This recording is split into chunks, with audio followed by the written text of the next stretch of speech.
Hello, and welcome to another exciting episode of the Comic Book Chronicles.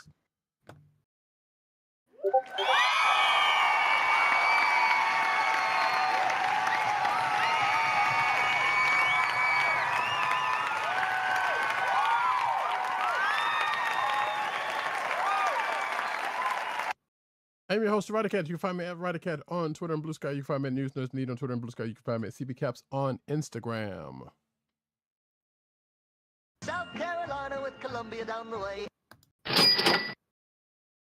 And the sound effects you've heard come from none other than our man in Brooklyn, @agent_70 on Twitter, Instagram, Blue Sky, and Threads. What's up, everybody? Co-hosting from the borough of Kings, live and direct. We have got a packed show for you tonight. No sleep till Brooklyn. I'm just a kid from Brooklyn. Indeed. And you can find this here podcast on the Cold Slither Podcast Network, the CSPN.us. Do it today. You can also find us on your podcast perusal place of choice, whether it be Apple, Google Play, Apple iTunes, aka Apple Podcasts, Spotify, or the Cold Slither Podcast Network's SoundCloud page. Make sure to click like, subscribe, and leave us all the positive 5-star reviews, especially on Apple Podcasts, because that helps people find our show. Indeed. All right, folks. So, as I just haven't said, yeah, we got a lot to go over at the start of this jobby. So we're just going to get on into it with last week's. Whoops, that's not that. Monarch: Legacy of Monsters, Season 2, Episode 6, named Requiem. Yes, this episode is titled Requiem for good reason. So, we start with a flashback, right? And we also have to remember when this show is set, right? Where the bulk of this show is set post G-Day, right? The first appearance of Godzilla. This is obviously also post King Kong Skull Island, but this particular episode starts with a flashback to the period before the rescue of the folks who were stranded, or Lee Shaw being stranded in Axis Mundi. So this is, on Skull Island, and, there's a lot of secrets being held and also revealed at this point. And then we flash forward to what I guess technically would be the present day in this show. Remember, it's still past tense for us, where one of the Scooby gangs, one of the members of the Scooby gang, their funeral is held, but the rest of the gang meet, and some of the older members of the gang are reunited with a character who originates some of the tech that that Hiroshi had been developing or at least adapting early in the season, right? Mm-hmm. So we get that, and we get some kind of cool things where Kintaro's dreaming about stuff, and Roddykat and I kind of came to the same conclusion that we were kind of glad and surprised that a certain kaiju makes an appearance in this dream. And, at the end of the day, we're still dealing with some time travel shenanigans at the end of the episode. What did you think, Roddykat? Yeah, you hit the beats.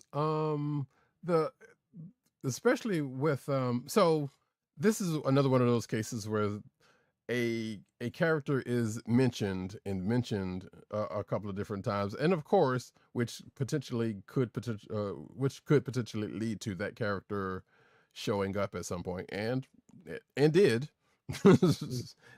albeit a dream sequence, but did, still leading to the character actually potentially showing up at some point, which, as I jokingly said before the show, surprised that they had the budget for this character to show up, but also it is Apple, so they do have money a little bit. They do have some money, so they might have given them a little bit more for them to bring this character in. So I'm like, okay, cool.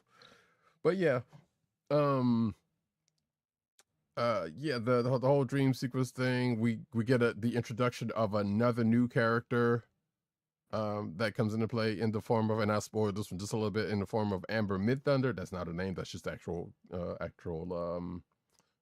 actor's name.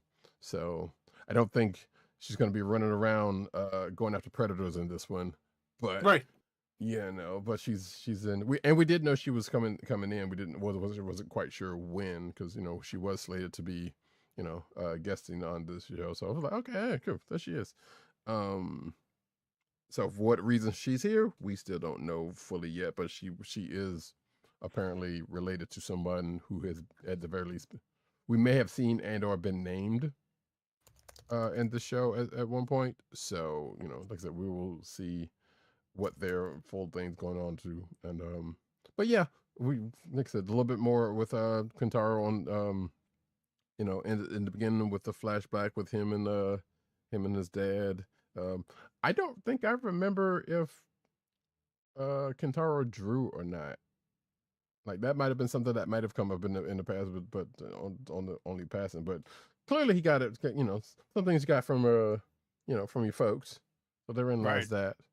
And like I said, as Agent 70 said, there's seemingly going to be some more time shenanigans happening based on what happened at the end of the show, which I am not surprised by, because I figure with the people that they have in the show and with what they've been doing with the past and present stuff, it probably is a matter of time before the younger met the older, if that ends up happening, and see what they do with that.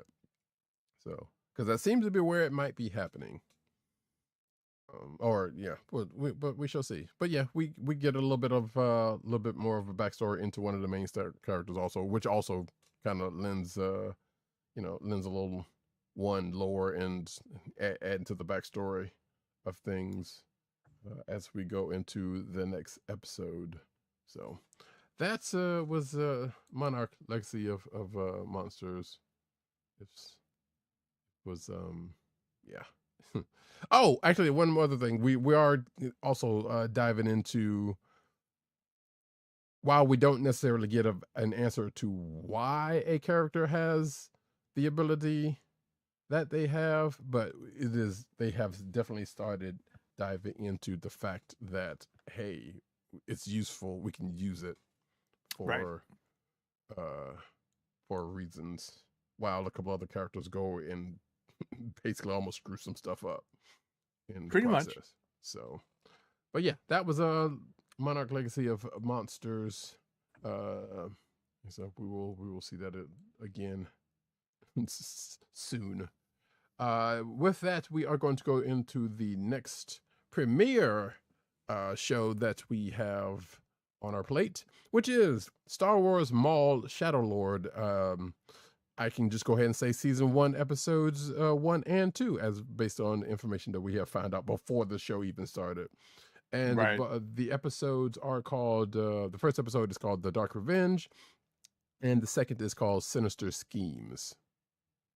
At last, we will have the Dark Revenge. We even get a callback to the Phantom Menace and the Duel of the Fates in this episode. So we have to kind of orient ourselves. And if there's one thing that I would knock about the opening to this show, is that we're not completely sure where this falls in the timeline. This is certainly after Order 66, so it's after the Clone Wars.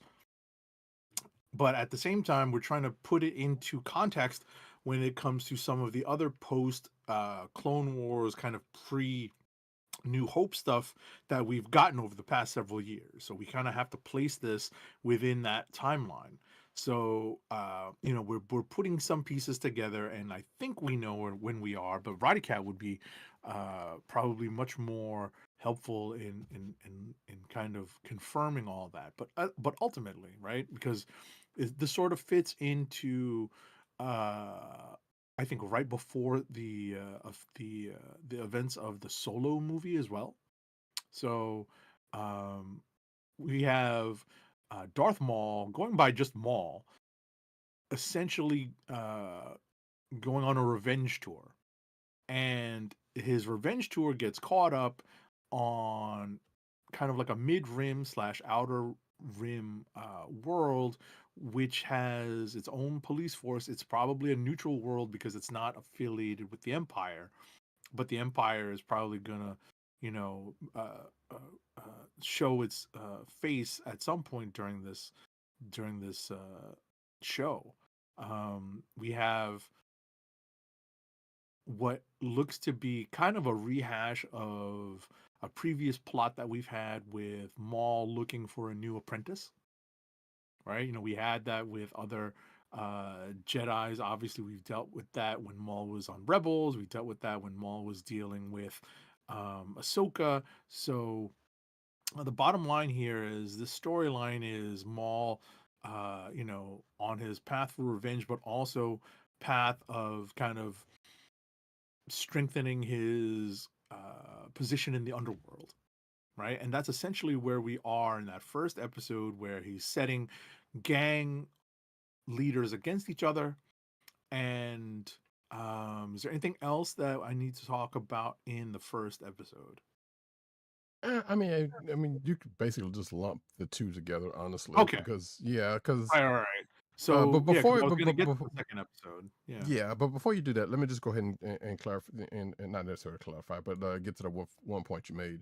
So yes, we do have a fairly decent knowledge of where this is. I don't. Well, probably if I looked at that book that came out, because there is a companion book that came out.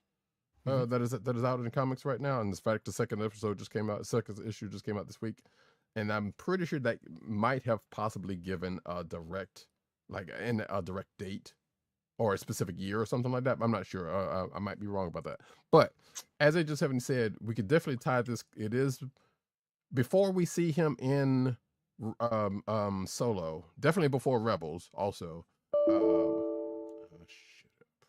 Okay, but so yeah, before we see him in the Solo at the end of the Solo movie, spoiler alert for that. In fact, I feel like we almost see where the basically the office that we see him in at the end of Solo may have possibly have shown up during the course of that first episode, but I'm not entirely sure. So it could put this probably close, and it's definitely after Order 66, and so it's definitely after the Clone War stuff where he and Ahsoka squabbled out at the end of that. So probably somewhere, and I'm not entirely sure how long. I don't remember how long Solo, the span of Solo is, but definitely you could safely say that yes, during the events of Solo, I mean, that was probably happening or probably has happened before the events of that. I'm not entirely sure. Probably before that happened. So somewhere up in there. There is another event I could probably point to, but I can't remember what it is. Regardless, that's the timeline that we have. I'm pretty sure there's probably it's probably been updated on the Star Wars timeline at this point. But going into the second episode. Oh, I was just gonna say that the second episode is basically the attempt to seduce the young Jedi Padawan to the dark side.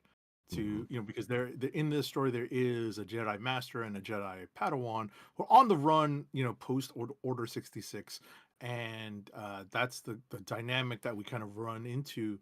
We run into them kind of enduring, right? And enduring is the right word because they are not in a good place post Order 66. They're on the run, and the Padawan is vulnerable to the seduction by the dark side. So that's essentially the crux of the second episode. Do you have anything to add? Yeah, potentially that is definitely the case. We shall see how it works out, and may even lead to, as Agent 70 said, he's continuously on a quest to find a Padawan. So, this will probably be the thing that leads him to eventually try to roll up on Ezra when he did. So Right. yeah, Right. we shall see. Did you recognize the voice of what is his name? Two Boots? No. Oh, because Although I definitely recognize that voice. No. It is the voice of Master Iko Diodaki. I didn't at first, but I saw who it was, and I'm like, huh, okay, cool. I'm like, 'Cause oh, it's he's gonna sell some insurance. Or wait, Or he's gonna hit a curveball and say, "Fuck you, Joe Boo. I'm gonna do it myself." I wasn't even going to go back that far, but I was not even going to go back that far. But yes, I almost forgot that was him. Because wait, wasn't he on what 24 also? 24. Yeah. Yeah. So I was, so that's where I was going to go, but you took it way back there. Because that's how I know him. Sure, That's what sure. I know this actor best as. Oh yeah, I mean, and a lot of people probably first saw him there. So yeah, there is the case. Actually, speaking of voice actors, so the Padawan is their name is Gideon Adlon, and if that last name may or may not be familiar to you, the daughter of Pamela Adlon, who voices Bobby Hill on King of the Hill and a bunch of other stuff. But okay, yeah, in fact, Pamela Adlon was also in one of the episodes as a voice as well. Oh yeah, she was in the second episode as a voice. So mom and daughter not necessarily got to work together, but worked on the same project together. So that was cool.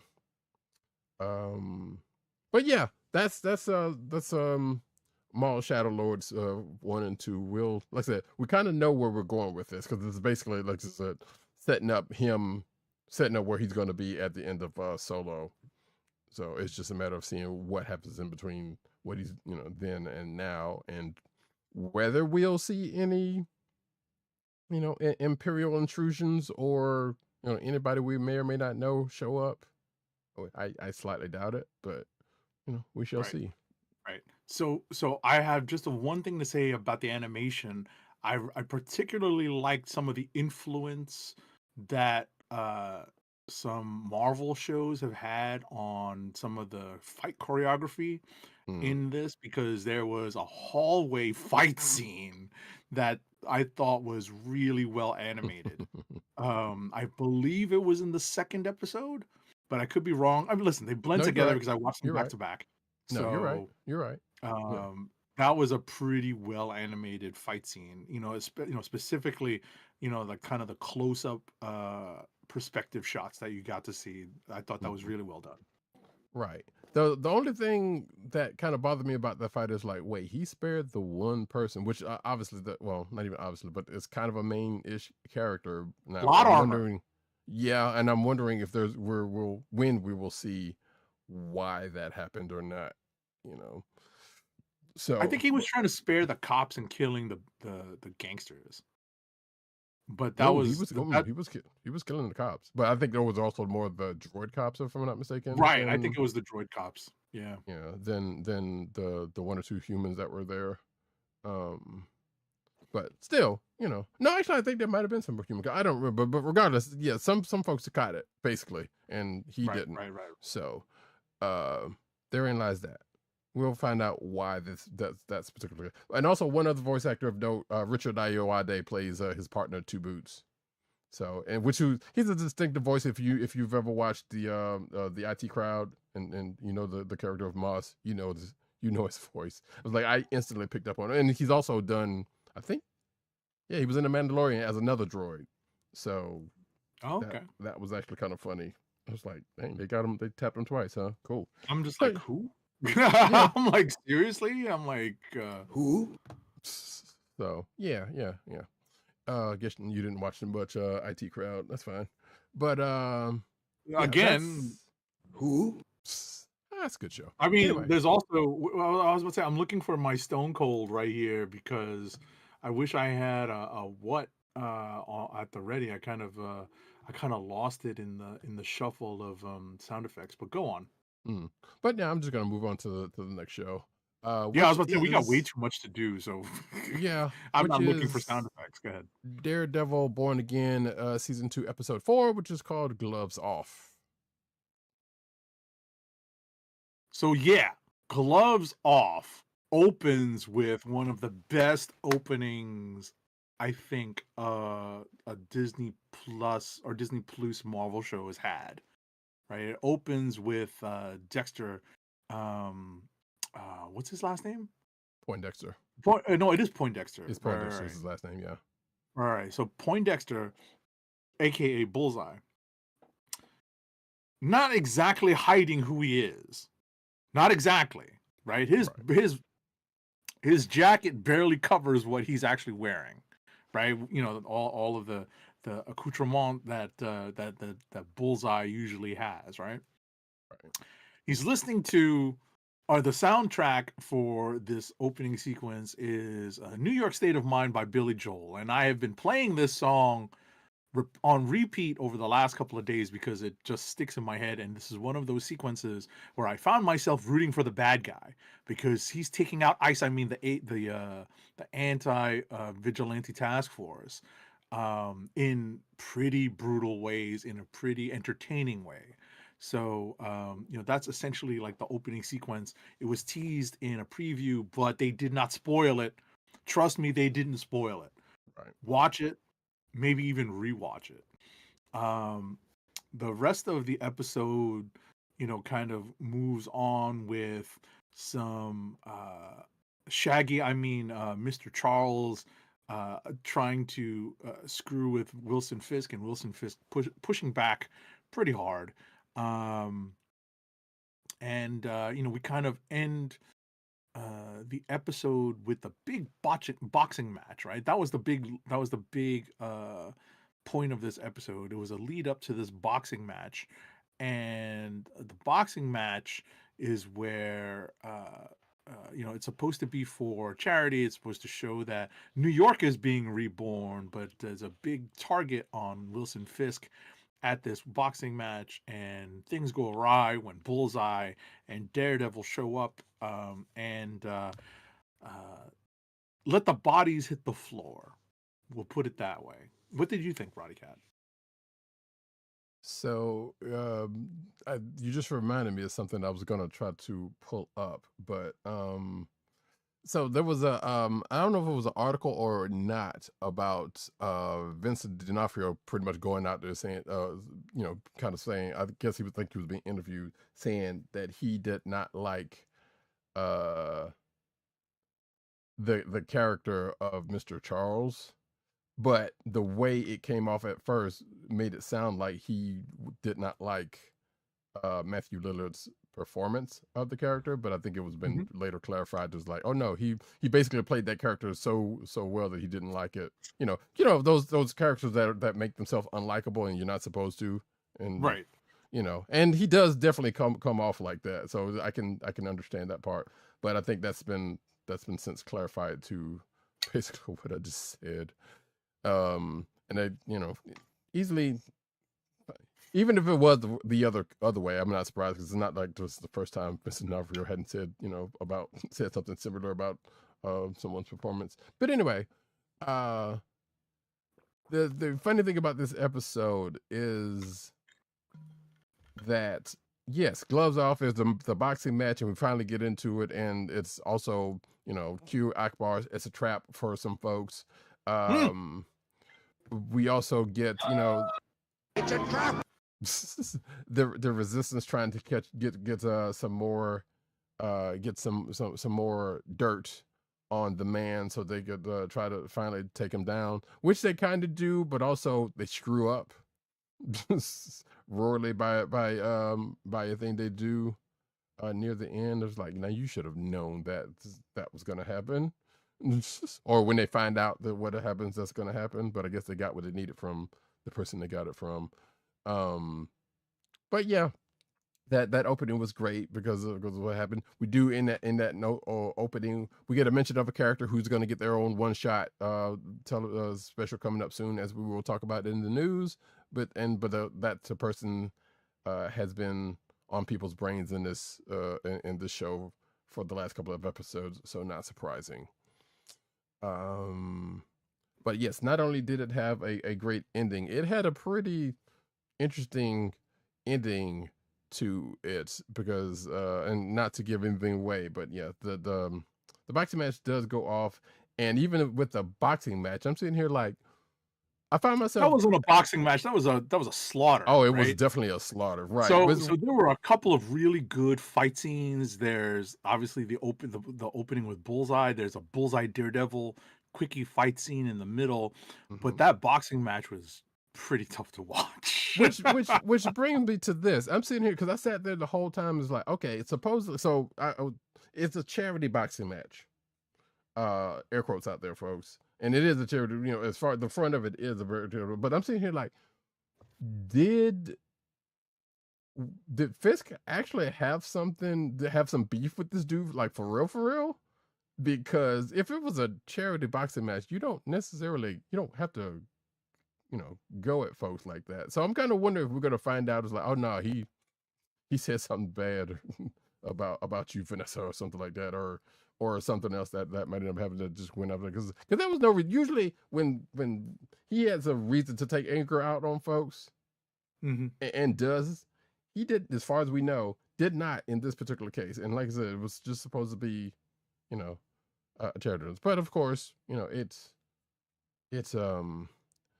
I can't even call it a slobber knocker, but the only one slobbering was was the dude that got taken out. But yeah, it led to a pretty interesting, I will say the word, so I don't want to use any other words that might give anything away, but a pretty interesting ending to the episode.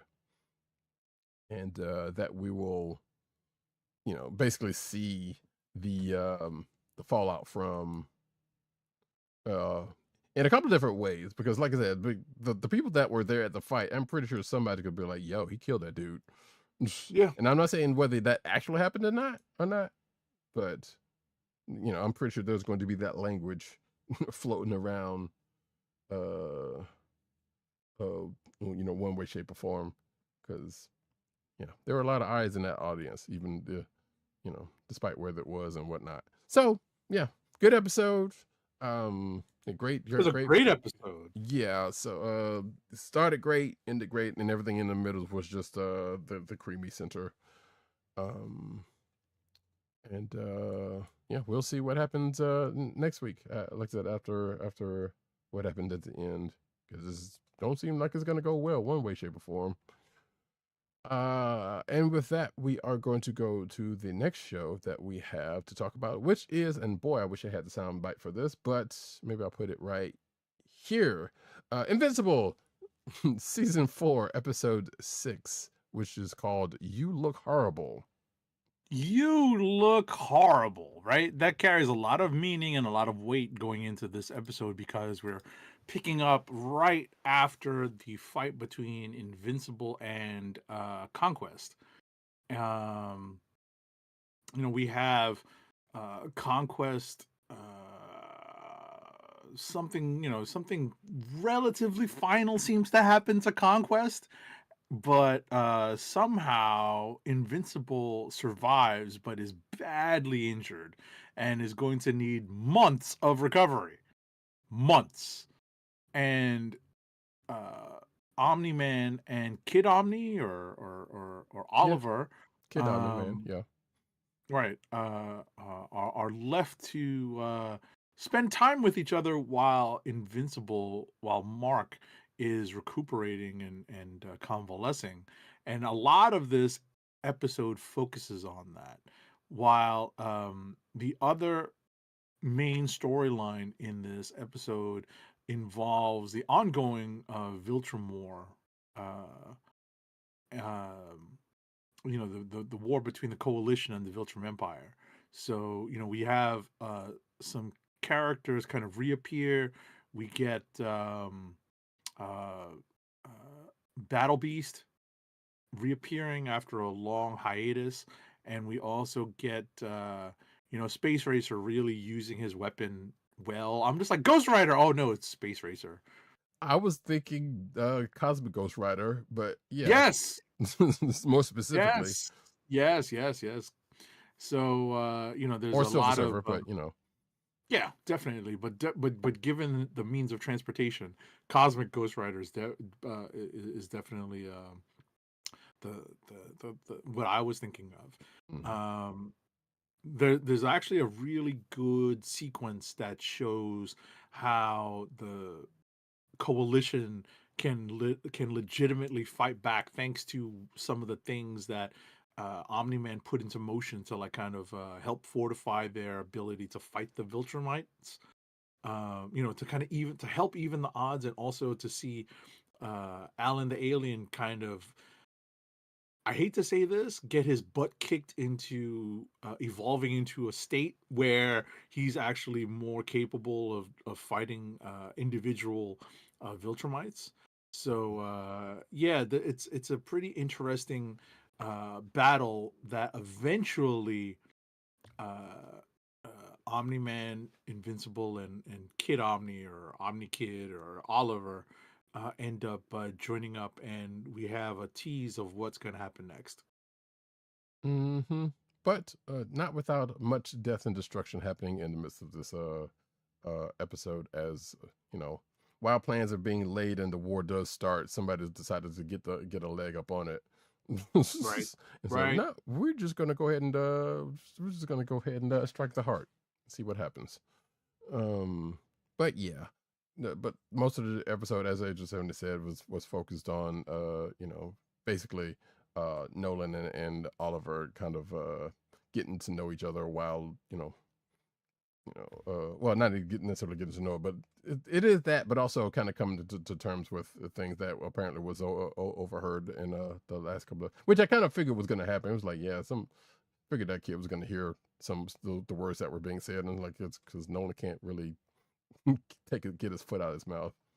But yeah, that we see a new form of Mark, in a couple different ways, because I, you know, the way he shows up, eventually ends up showing up, is not unlike his father, but also different because sometimes those Earth genes kind of still kick in the way they kick in, and some folks can't just get a full beard out.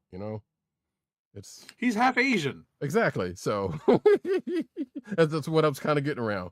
But so you can only do so much, and why stop and do something about it when there's a war to there's a war to take care of. So, but yeah, that was Invincible. We get into the next episode next week, and I think we still got 2 more episodes to go, I believe, if I'm not mistaken. So therein lies that. Last but not least, Goodness gracious, man. yeah.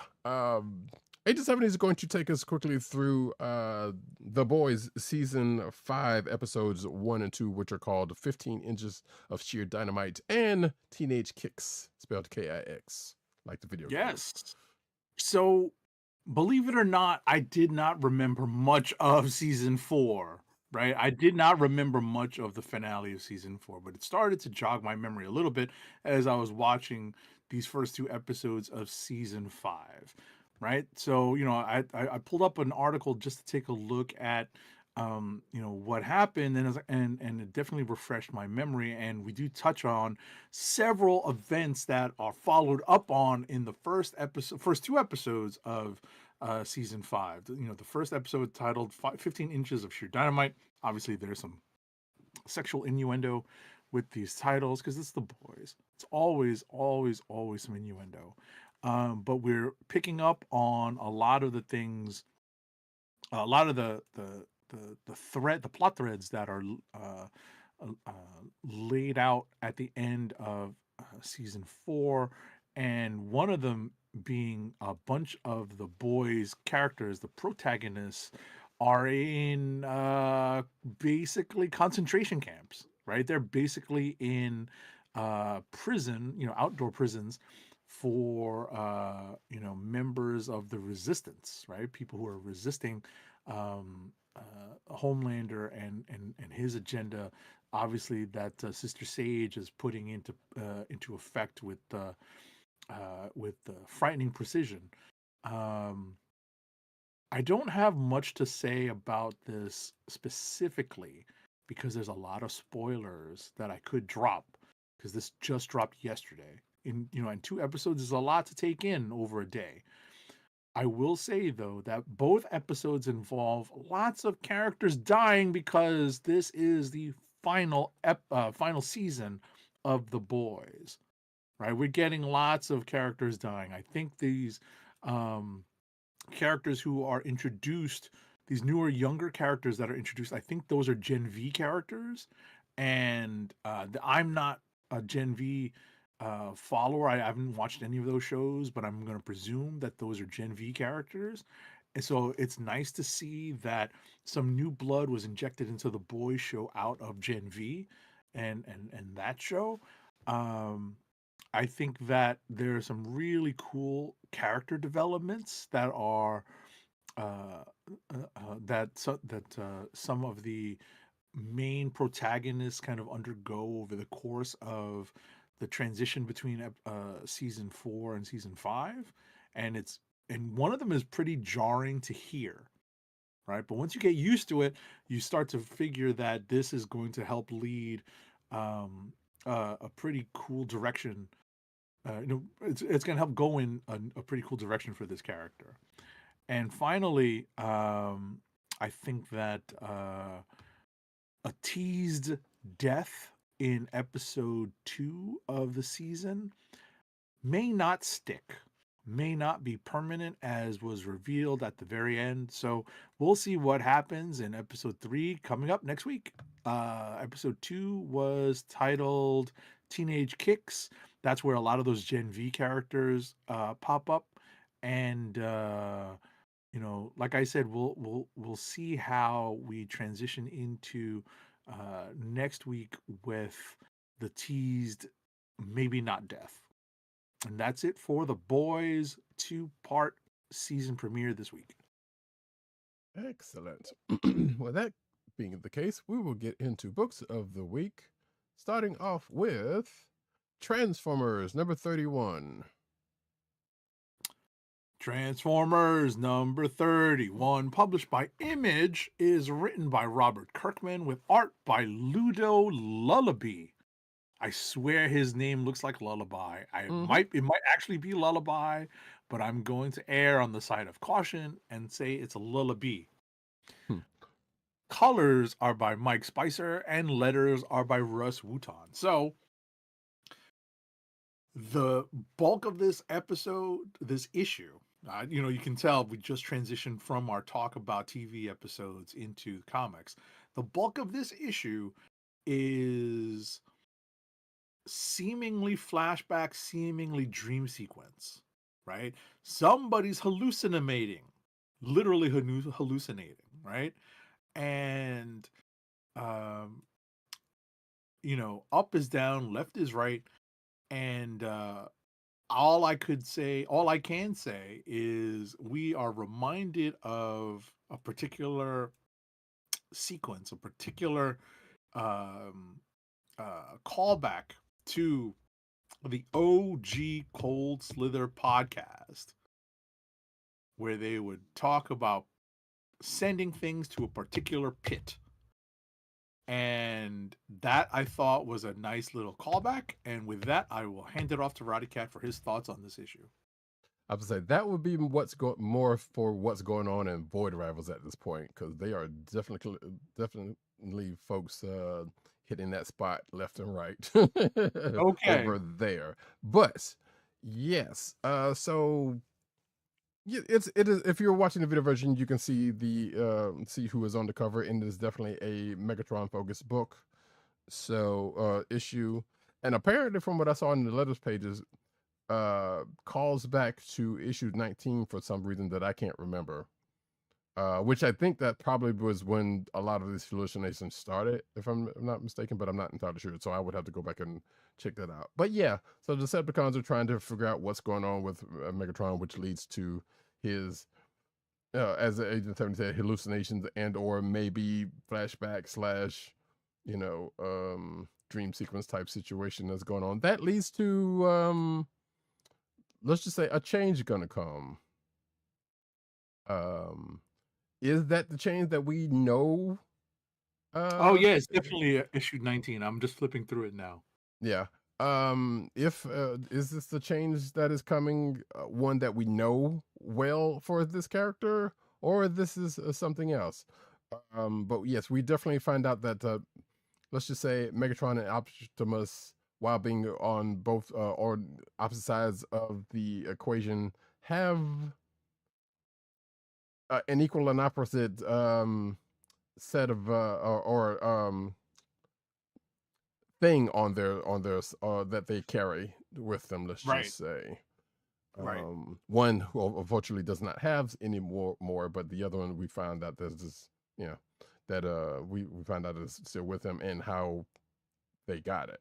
Basically, Is that I a guess. creation of this series, or is that from Transformers lore? That is quite possibly something from this one, or it could have been from the old IDW books, of which I don't like. There's a lot of that stuff that I didn't read, and there's a lot of it, so Got it it. could very well have come from there, or it could be new here. I'm not entirely sure. I would love to believe that it's probably from the IDW stuff, but like I said, I'm not entirely sure. Sure. I mean, I couldn't help but think of your attitude towards a particular I couldn't help but think of your particular feelings towards an alternate Mm-hmm. form for Megatron, Mm-hmm. and I was wondering if it's either the introduction of that alternate form, or if this is a quote unquote galvanizing moment. I see what you did there. So it could be. I mean, I was dancing things. around that also, so it was fine. Right. It could be one of two things happening here: Could be this both. galvanizing moment, or the introduction of an alternate form that neither of us is a big fan of. I tried not to think about it that way because technically he already had that form though, because we've seen him do it. And Has as he far taken that as form? yes, mm-hmm. Oh, I apologize. Maybe because we've seen. Well, actually, I take that back. We have seen a version of that form with him, but he didn't necessarily transform into it. Put it that way. Oh, okay. Yeah. Okay, because I'd only seen from my own recollection, we'd only really seen him transform into the classic Walther PPK, the oversized Walther PPK with the stock and a extended barrel and a sniper scope that goes with that can fit into Starscream's hands. Right. Yeah. There has been some semblance of that other form that has shown itself in here, but he has not technically taken that form all the way. Okay. If I remember correctly. But okay. And as far as where that form is originated from, I believe that is from, and it's not even from the movie, actually. I think that might be from the video games first and then the movies. Or the movies took from the video games could have taken from the movies, though, honestly. I can't remember which one it was, but they in a lot of the video games, more recent video games, he has taken form of this other form, and I still don't like it. And a lot of other characters kind of took similar forms also, so that could very well be, like I said, it could be from the movies, it could be from those video games. Don't know. Either way, yeah, if he's going to go into that other form, I'm going to hate it even more. Or if he's going to go into, like I said, the more, as Agent 7 said, the more galvanizing one. But the more classic version that we know he's going to be in, that he ends up in another different way, we shall see in the next issue or two. Either way, it's probably going to be big trouble for the Autobots one way or the other. Presumably. I think we can safely say that. But yeah, I guess I could say potential click of the week for me for this one. But there was a lot this week, so we shall see if that still stands. Next up, though, we are going to get into a little bit of. I'll do this later, but oh no, I won't. Where's the thing? Sorry, folks. I'm causing myself more work. No, seriously, where is actually the? Oh, here we go. Teenage Mutant Ninja Turtles number 17. Teenage Mutant Ninja Turtles number 17, published by IDW, is written by Gene Luen Yang, with art by Freddie E. Williams II and Pharaoh Pe. Colors are by Andrew Dahlhaus, and Luis Delgado. Letters on this book are by Sean Lee. So we have some dimensional shenanigans going on here because Karai and the Foot and some of these other characters I'm unfamiliar with have Ujigami slash Splinter on the ropes. They basically have him held captive slash hostage. And the turtles are making their play to rescue him, and things don't go the way they want them to, right? Things don't go to plan. And one of them gets transported to another dimension, and then what comes back out of this portal later doesn't exactly put things back into a status quo. And I'm going to hand it off to Roddykat because there's a lot of stuff going on when we're going over into the alternate dimension slash the death dimension and then coming back. So there's a lot of stuff going on here. I'm going to hand it off to Roddykat. There's a lot of stuff going on in this storyline. There's a lot of weird things in the Turtles' history, if we're being honest. Even if going to the, we're talking about the animated versions as well. Sure. But I think a lot of the stuff happened pre Jason Aaron reboot. But that's what I'm saying. Or not reboot, but soft reboot. Right. Well, yes, because a lot of this, right. A lot of this is basically coming from that last volume, which is what I'm saying. There's still a lot of it still stands to the point because there's a lot of, from what I understand, a lot of mysticism in that last volume that, again, like I said, Agent 70 and I never read because we basically just jumped on the turtles with this volume, right? With what we presumed and what was a relatively new reader friendly soft reboot. Mm-hmm. Right, where everything happened, it's a soft reboot in the sense that, and we're helping out the people who may not be familiar with the term. It's a soft reboot in that everything that happened before basically counts. They might get a little fuzzy in terms of the timeline, but at the end of the day, it all counts as in it all happened. So, right. And as far as I know, if you're watching the video version, the person that is on the cover, Shinigami, who works with the Foot, is a new character for this volume. When they came in, as far as I know, actually, let me phrase that: new for this volume, but may possibly not be a new character for the Turtles. I think I would have to look that up a little bit more, but because there are versions of characters that we've seen one place or another. Regardless, as they just haven't said, there's a lot going on. The Foot's got a plan. Apparently may possibly had a couple of plans going on. One of them didn't work the way they thought it would. Because of some things that happened in this issue, and the Turtles and Splinter's intervention but I assume some of that's going to come into play in going forward, because apparently they were trying to get rid of something and that didn't work out, and Splinter has been having visions of his boys dying. Or basically getting taken out in one shape or way, and one of them seemed possibly to have come true, but as we know, that's not necessarily the case. There's a whole lot going on too. Like the part of me kind of actually wants to go back, and I've said this before. Excuse me. Go back to that previous volume and see what in the world happened through all of that, and see how much of it ties into this. But that's also like 100 issues, and we already read a whole lot of stuff.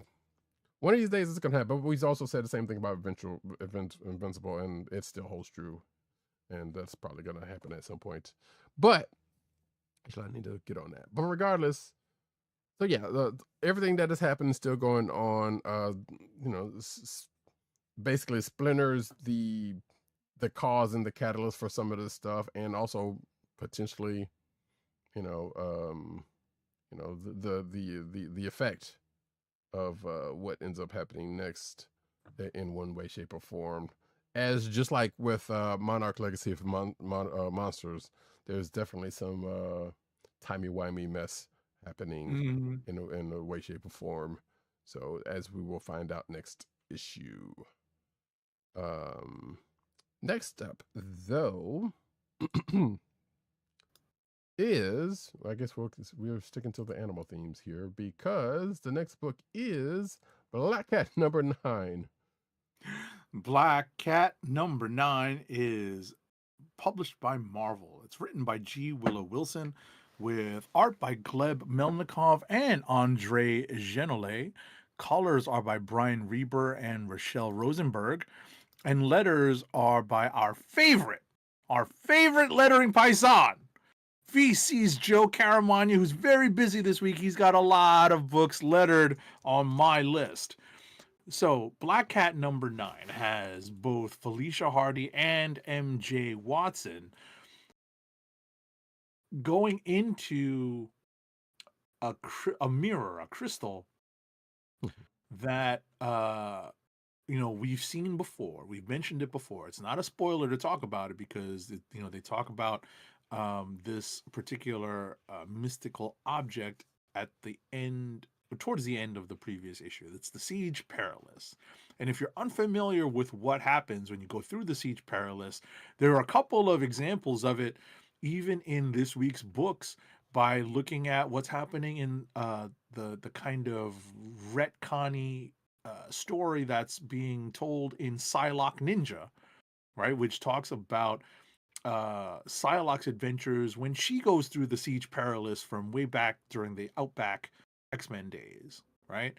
But in this version, just as in the X-Men version, Felicia and Mary Jane kind of encounter alternate realities in which some aspect of their wishes come true.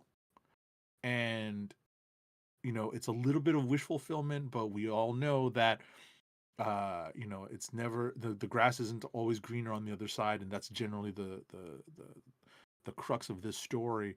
And when we get to the end of the story, it's still to be continued. But I just wanted to lay out the basics of the Siege Perilous story and hand it off to Roddykat. I think the fun thing about this is knowing, at the very least a little bit about how the Siege Perilous works and what ends up happening from it. One would think, well, wait, normally folks don't necessarily come out the same way that as they come in.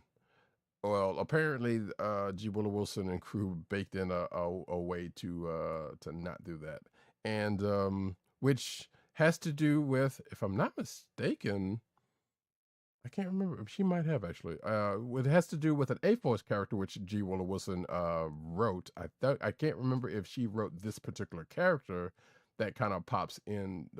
That's right. For a cameo for this, but definitely it is a part of that. Of that crew, and I was like, "Wait, is that who I think it is?" And I'm like, "Yes, it is." I had the same reaction. Same reaction. I'm like, hadn't seen that character in a good minute for whatever odd reasons.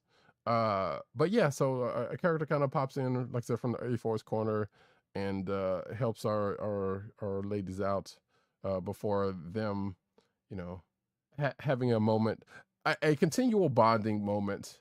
As they kind of get back to things and the continuation of their of their team up, which at the end of this has me thinking, how in the world did this person get here? Because another Spidey adjacent character, who, by the way, the two characters in question, Black Cat and Mary Jane, are still in the negative zone. Right. But at the end of the story, we see another Spidey adjacent character who's not necessarily known for, time space hopping at all. Just so happens to be in the place, and they're definitely going to have to answer that.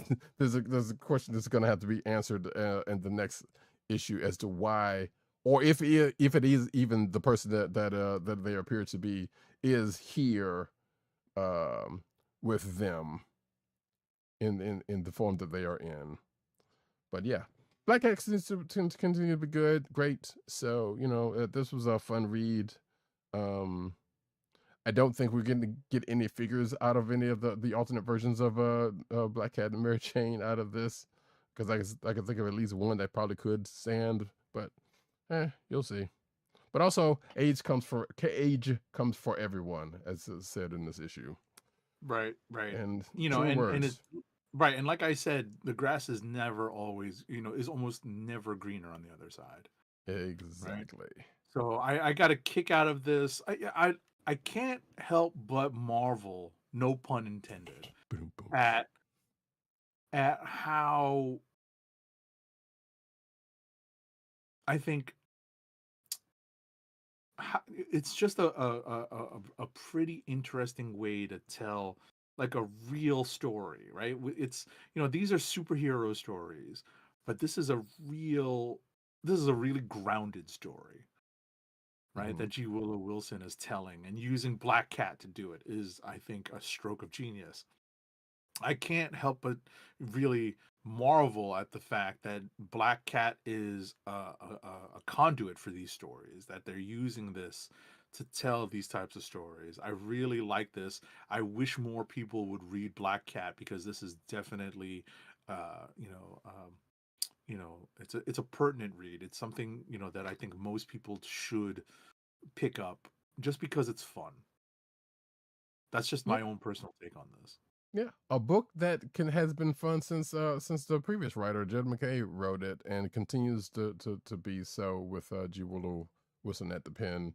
And a book that we were like, they're doing a book off of this character. How long is this gonna go? Right, Like, what's right, gonna right, happen right. with this? And so far, it's been going pretty lengthy and pretty well. So Right. yeah, I mean, at the end of the day, they let Jed McKay tell his stories, right? right. I wish they had let it continue and we didn't have these like reboots and new number ones so that we could actually see some longevity in the book, but I get it.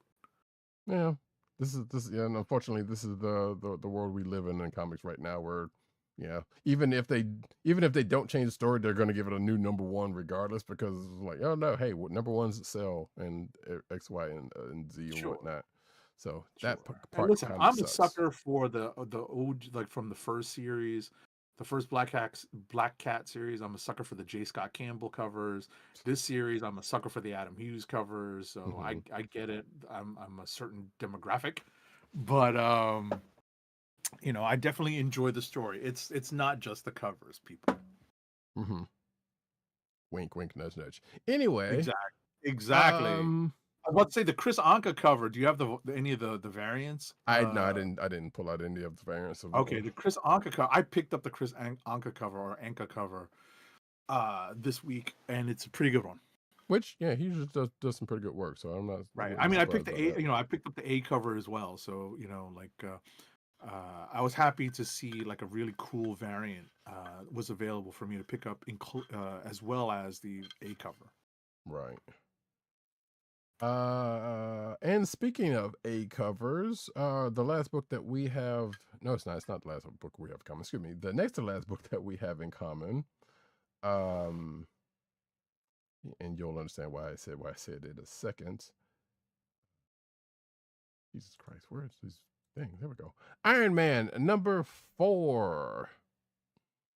Iron Man #4, published by Marvel, is written by Joshua Williamson with art by Carmen Carnero and Jan Bazaldua. Colors are by Nolan Woodard, and again, the letters on this book are by our favorite lettering paisan, VC's Joe Caramagna. So, Madame Mask's plan is in motion. Tony Stark has been kind of captured, and he's in a cave with a bunch of scraps to kind of recreate his origin story.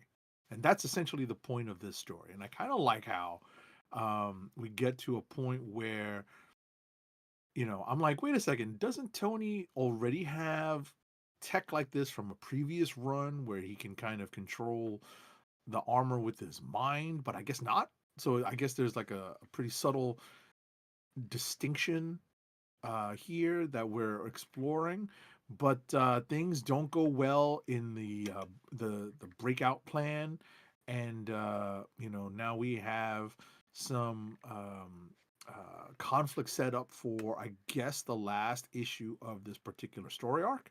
So Mhm. we'll see where that goes with issue #5. But yeah, Iron Man #4 is actually pretty entertaining to me. What did you think about this issue? I agree, and I would say that Tony is not the only one who's making something in a not necessarily a cave, but in a cage from scraps Right. that ends up coming in handy here. And yeah, I kind of wondered about the same thing you did. I'm thinking maybe in this particular armor he had on, it was like, I don't need remote control, so I didn't socket that in or whatever the case may be.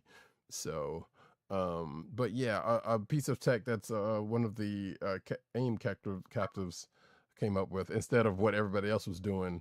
Kind of comes into play, and you know, Tony and this character ends up having a bonding moment or two while they're doing the things that they are doing before stuff start kicking off. Tony kind of goes into die hard mode just for a second, which was kind of funny. I was like, oh no, we're not doing this again. I was like, oh wait, no, it's just that. But sure, he's done that before in the past. But anyway, we also see we also see Pepper and Melinda talking about basically Tony while they're going to look for her. And I guess we may have known who this new Citizen V is, but I didn't necessarily pay attention personally. And I guess we find out who that person is, or we've known who that person is this whole time. I was going to say, who is that? I don't even remember kind of having that kind of scratch and itch in my brain. Well, one of the bad guys who's working with, particularly the one bad guy who's working with Madam Max. I don't want to give it away just in case anybody's whatever. Mhm. But the one the one tech oriented bad guy that Madam Max is working with may possibly be them, because it looks like they have the same thing on from one panel to the next. Oh, okay. And that could be just me, but Thanks now for I the think tip. Yeah, I was about to say thanks for the tip, because I didn't necessarily pick up on that. Right. All I was thinking during this issue was we could really use a Melinda May Cavalry Marvel Legends. I agree. Because I think the closest we got, when we got that, we just got Coulson and Quake, basically. No, we've got Coulson, Quake, we've got whatchamacallit, and we don't have a Fitzsimmons, and we don't have a Melinda. No, May we don't either. have a Fitzsimmons. We don't have a Fitzsimmons. We do have whatchamacallit, who's the director, the female director. Wow, we just talked about it too. That's funny. Yeah, I can't believe I'm blanking. I am too, and why? Maria Hill. Maria Hill, yes, we do have a Maria Hill Marvel Legends. It Sure. might be an alternate head Maria Hill, but the point is we have at least an alternate head. Yeah, but give us an alternate head female Shield agent Melinda May figure at least. Agreed. But that being said, yeah, as I just said, at the end of this, Tony's going to end up. It's kind of funny because, like, at the end of this, like, yes, much like going up against an Ironmonger, we get somebody cobbling together a more svelte version of potential thing, but naming it after the group, basically naming it after the group that they are with at the moment. And I'm like, all right, I see what y'all did there. But if you're watching the video version, lastly, you can see that Iron Man cover harkens back to, at least in a small way, Avengers Disassembled.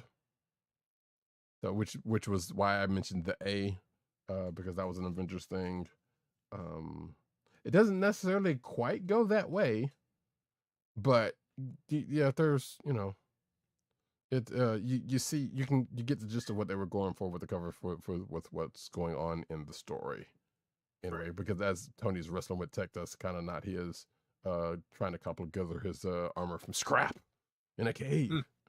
But therein lies that, and that is Iron Man number 4. And now we're going to get to the last book that we have in common, which I kind of wish Von Gloom was here. I know he has had some thoughts about this particular crossover, and that crossover is ThunderCats SilverHawks number 1. ThunderCats SilverHawks number 1 is published by Dynamite. It's written and drawn by Declan Shalvey, with colors by Igor Monti, and letters are by Jeff Eckelberry. So, we get to, it's almost a direct continuation from ThunderCats number 25, right?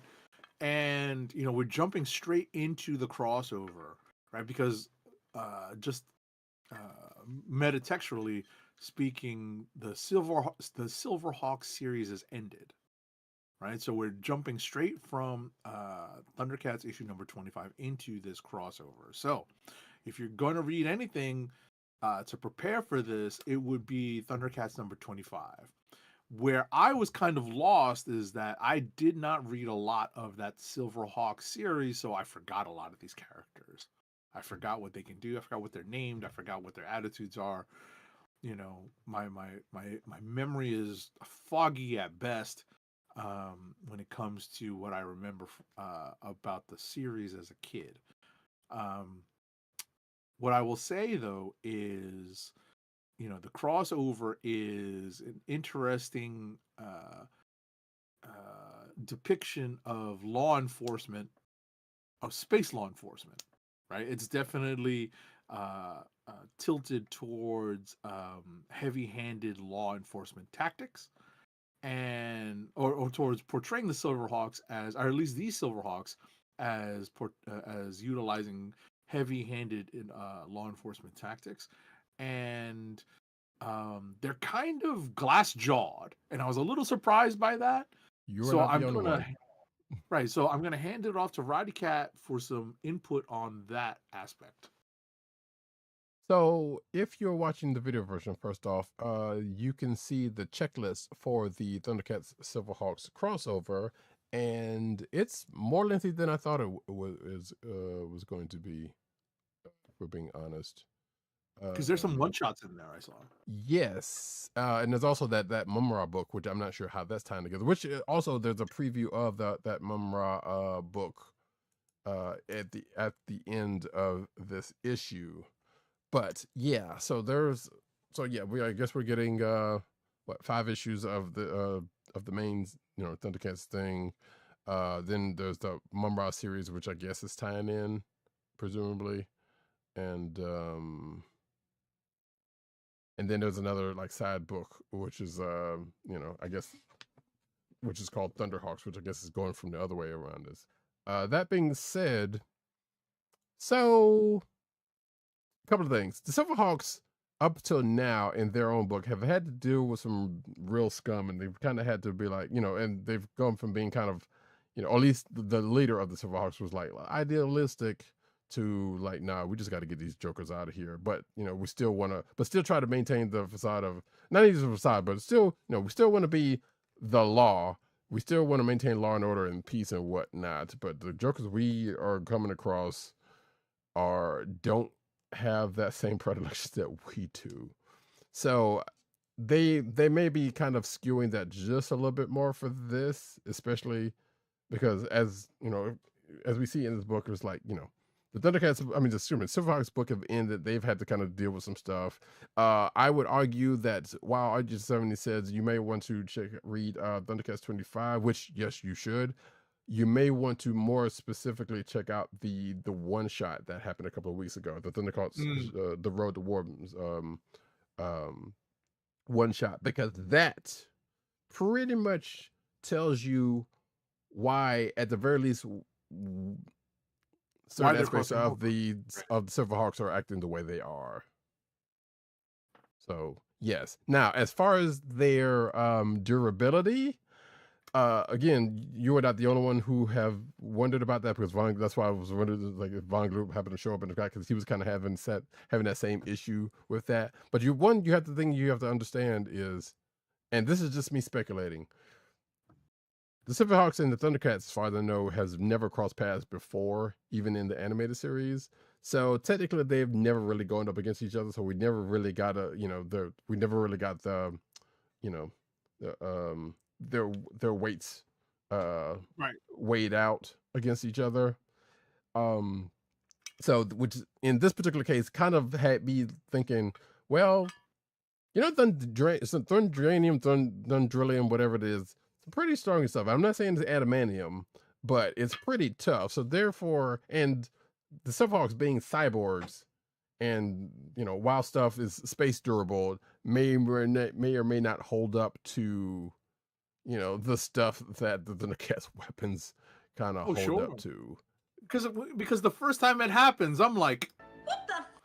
And then the second time it happens, I'm like, yo, what the? So, which brings me to going back to the one shots, because that the one new character that shows up in his own, who's I feel like is kind of a Guy Gardner like in this particular consideration. So, whatever happens to him, whatever. Let's just say something similar happens to him that has nothing to do with the ThunderCats. So, like, that's why I say their durability is not necessarily based on that, but they have one has definitely been severely hurt by other means from other places. Got it. So, like I said, this is not necessarily, the ThunderCats is that much stronger than them. No, it's just more of the SilverHawks. Their durability only goes about so far, if that. And they're cyborgs, so you got to kind of take that into account than anything. That being said, yes, we have the meeting between the two factions, and of course, as it tends to go, heroes meeting heroes and not really, sitting around and talking it out. Squabbles happen, interventions happen. We do get check in where Panthro is, because he was up in the SilverHawks spot, which had been displaced at the end of the SilverHawks book. But apparently that's going to change, and something's probably going to happen to who gets left up there. That's been said. Yeah. And also, as Agent 7 said, while I have watched a fairly decent amount of SilverHawks, there is at the very least one or two things that come into play here that I was like, I don't think this character has ever done that ever. So this could very well be something new, or maybe it was from an old SilverHawks book that I don't know anything about. But one of the SilverHawks does a thing. It was like, how do you even have that kind of power? What is, what's up with that? So that one was a new one on me. But yeah, like I said, crossover starts. Things happen. It's worth it's a pretty good read, I think, personally, because I've been kind of waiting for this to happen to see what happens, or to see how they play with it. And of course, we still have like 4 of the episodes to go, so I'm sure there's definitely going to be more in it. Yeah, we'll see. Oh, and at the end of it, of course, while 8-70 did say hadn't been keeping up with the other books, there is something from the other ThunderCats book that kind of comes into play, or I guess specifically from the most recent, or actually you might as well say from that one shot, but it did start. But no, it's from that one shot basically. That seems to be is going to bring the ThunderCats Lost and the future stuff into play at some point, pretty certainly. So that being said, yeah, that was ThunderCats SilverHawks #1. I'm not sure how often these are going to. Well, actually, we do know, because I showed the checklist, and it seems like it's going to be a month-to-month thing. But there's a couple of other books that are coming this month that may or may not be tied to this. One of which definitely, the other one I'm not entirely sure. But you can check out the Monarch book when it pops up, which I think is probably going to be like next week or so. But yeah. That is it for for our books. I'm just going to leave off with a little bit of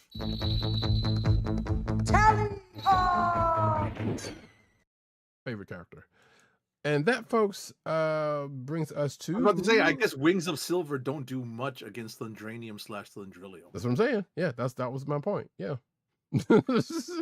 can only you're good in space, but was you rolling up on some other folks, you got problems, especially folks you don't know nothing about.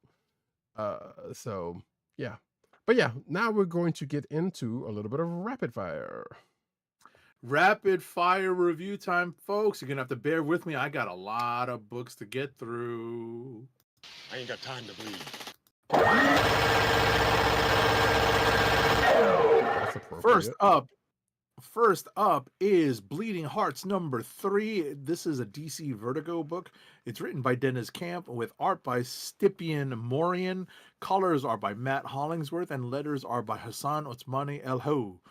So, this is the third issue of this zombie tale that Dennis Camp is telling us, and we are still kind of world building, right? We have some of the classic tropes and the classic story points for a zombie tale, but there is a pretty big twist at the end of the first. Well, that's contained in the first issue, and it's expanded upon as we kind of uh, meet with some human survivors in the second issue, and now we return in the third issue to uh, the twist dealing with the human survivors, and there's still some world building involved because now we're trying to figure out how the story can move forward, right? So that is, I think, the big point here in issue number 3. It's a good read. Once you see how the twist and how they're dealing with some of the story points that we're used to, and if you watched Project Hail Mary, you know that communication is key. And there is distinctly a failure to communicate here in this story. And whether or not this failure is overcome is probably going to be the turning point in this series. Next up for me is Godzilla's Masterpiece. Oh, no, I'm sorry. Godzilla's Monsterpiece Theater presents Romeo and Juliet and Godzilla, published by IDW. This book is written by Adam Tierney, with art by Sean Peacock, and letters are by Brian Kolek. So yes, this is the classic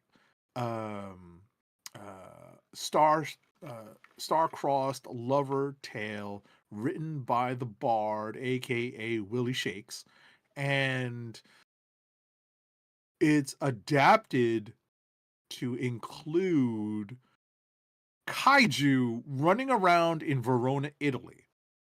And it's pretty fun. There are obviously big chunks of the Romeo and Juliet play that are lifted and put into the story, and lots of it is adaptation, obviously liberal adaptation. When we're talking about Godzilla and friends, there's more than one kaiju in this issue, in this story, um, that that that help tell a tale that basically weaves in the story of Romeo and Juliet. So I had fun reading it. You know, it depends upon how you approach these kind of fun crossovers. I know Roddykat is he tends to dive into these kind of wackier crossovers, so he might enjoy it. But there's a lot of talky because it is Shakespeare. So maybe maybe like your mileage might vary on this one. Next up for me is Amazing Spider-Man number 26. This is published by Marvel. It's written by Joe Kelly with pencils by Francesco Mana and Ed McGuinness. Inks are by Francesco Mana and Mark Farmer. Colors are by Marcio Meniz and Eric Arciniega. And letters, again, are by our favorite lettering paisan, VC's Joe Caramagna. This is the latest chapter of the what is this Death Spiral storyline, and the big twist in this is that Torment has joined up with one of the main protagonists slash antagonists slash anti-heroes in the story, and now we're looking to see how we get out of this particular tough situation. Right, that's where we are in this big crossover storyline. Next up for me is Mortal Thor number 9, published by Marvel. It's written by Al Ewing with art by Pasquale Ferry. Colors are by Matt Miller and letters are by VC's Joe Sabino.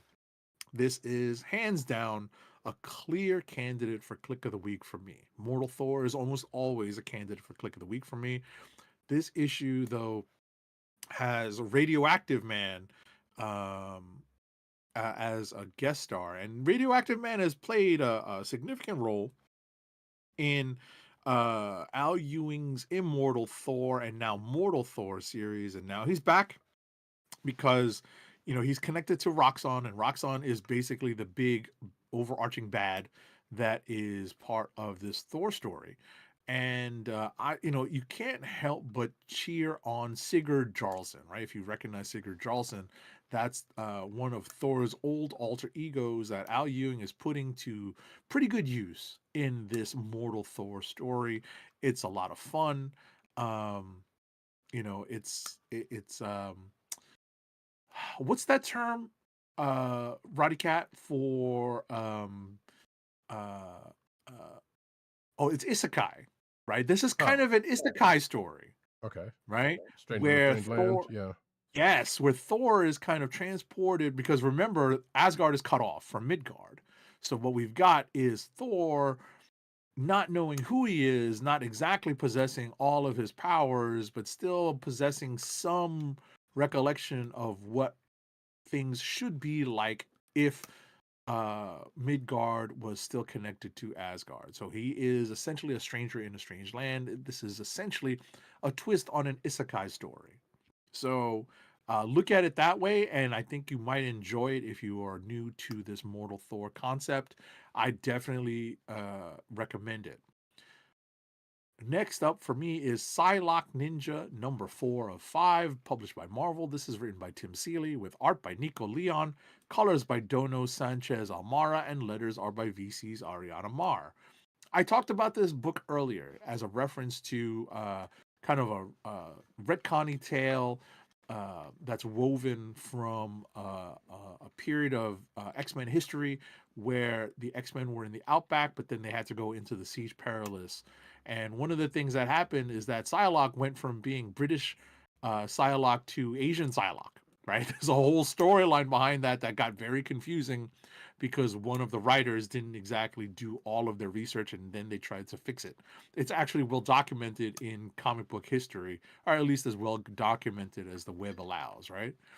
But this is kind of one of those retroactive continuity stories that tries to flesh out what happened to Psylocke at that point and how we got from point A to point B when we kind of rejoin the X-Men story for Extinction Agenda, right? Or at least in Madripoor and Psylocke and Jubilee and Wolverine are all working together actively before they join up with the X-Men in Extinction Agenda. Next up for me is Uncanny X-Men number 26. It's published by Marvel. It's written by Gail Simone with art by Luciano Vecchio. Colors are by Matthew Wilson and letters are by VC's Clayton Cowles. This is a very strong issue. Gail Simone's Uncanny X-Men is I believe, the X-Men book that you should be following. And I like the way I like the way this issue ends, but I cannot give this candidate. I cannot give this book candidacy for Click of the Week because there's another Uncanny X-Men book that's better.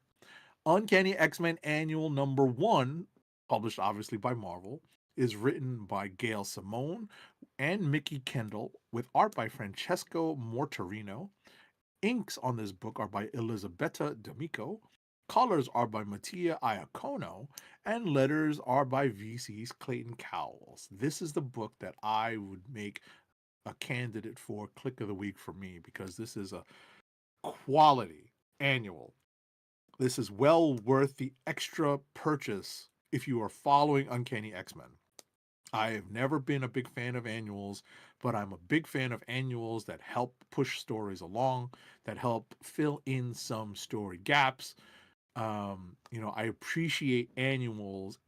I appreciate the annuals that do that, especially if the annuals are written by the main writer, or at least supplement what the main writer is doing, the main story writer is doing. In this case, this is Gail Simone with another writer, Mickey Kendall, who I'm unfamiliar with, but I appreciate this story for what it means to the overall uncanny story, which is this, heretofore unknown mutant refuge in and around the New Orleans area, right? And this is historical. We're playing with some historical fiction. This is historical fiction, where think of it along the lines of Bitterroot, right? Where Bitterroot dances around a real life historical facts and occurrences. This uncanny X-Men and this story of a group who kind of gathered in this mutant safe haven in and around the New Orleans area is a great piece of historical fiction, kind of weaving it into, again, more retroactive continuity, because we didn't know that any of this stuff existed, especially when Gambit was introduced. To me, Gambit was introduced yesterday, but that was 30 plus years ago. It's kind of funny. But at the end of the day, this is, for me, a clear candidate for Kliq of the Week. Finally, I said it, finally. The last book I have is something I basically speed read while we were prepping during our pre-show, pre-production meeting. The Fury of Firestorm #1, published by DC. This is the new number one for this week. It's written by Jeff Lemire with art by Rafael De La Torre. Colors are by Marcelo Maiolo, and letters are by Luca Gattoni.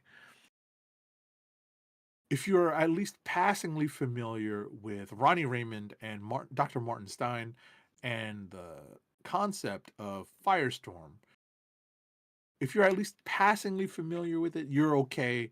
You can jump in, because they basically explain what's what and the basic history of the character within a couple of panels. But there is a new status quo. This new status quo seems to be problematic, and we're going to get to see how they solve or get around or at least deal with this problematic status quo in future issues. But this is all set up in the first issue, and it's a pretty good first issue setup. And that's it for me.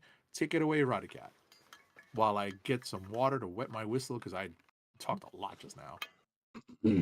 Yeah, I was just kind of skimming through that Firestorm book, and I see a little bit of what you were talking about before the show, so I'm gonna have to dive into that a little later. And as far as the X-Men, Uncanny X-Men annual, I do know of that writer, Mickey Kendall. I don't think she's done any comic books. I think this might be her first comic book. This is definitely her first X-Men book, but this may be her first comic book. I cannot remember. Don't quote me on that one. I would have to look at that a little bit, but I do know of them. Either way, for me, we're going to go into a little bit of you know what? We're just going to go with a little bit of And knowing is half the battle. G.I. Joe. Unfortunately, it has nothing to do with the Joes actually, but G.I. Joe, a real American hero. Sssilent Missions, Crimson Guard #1. Written by, excuse me, that is not my list, that's your list. Written and art by Gabriel Hardman, and colors by Matt Hollingsworth. And of course, being that it's a silent mission, no letters. So, as the name implies, this is a Crimson Guard focused issue, but there are other folks in this, specifically from what I noticed from the last issue with the Baroness. Cobra Commander seems to be a through line, may or may not be a through line in this thing, but I don't know if it's going to be in the, through the rest of these issues like this. But we start off, I will say, we start off with a, I guess, the crowning of some new Crimson Guard, when of course some folks who you would expect to interrupt such a thing come to interrupt, and which leads to well, let's just say a hunt, and some folks finding out what the Cobra Commander is really about. Let's just say, in a way, and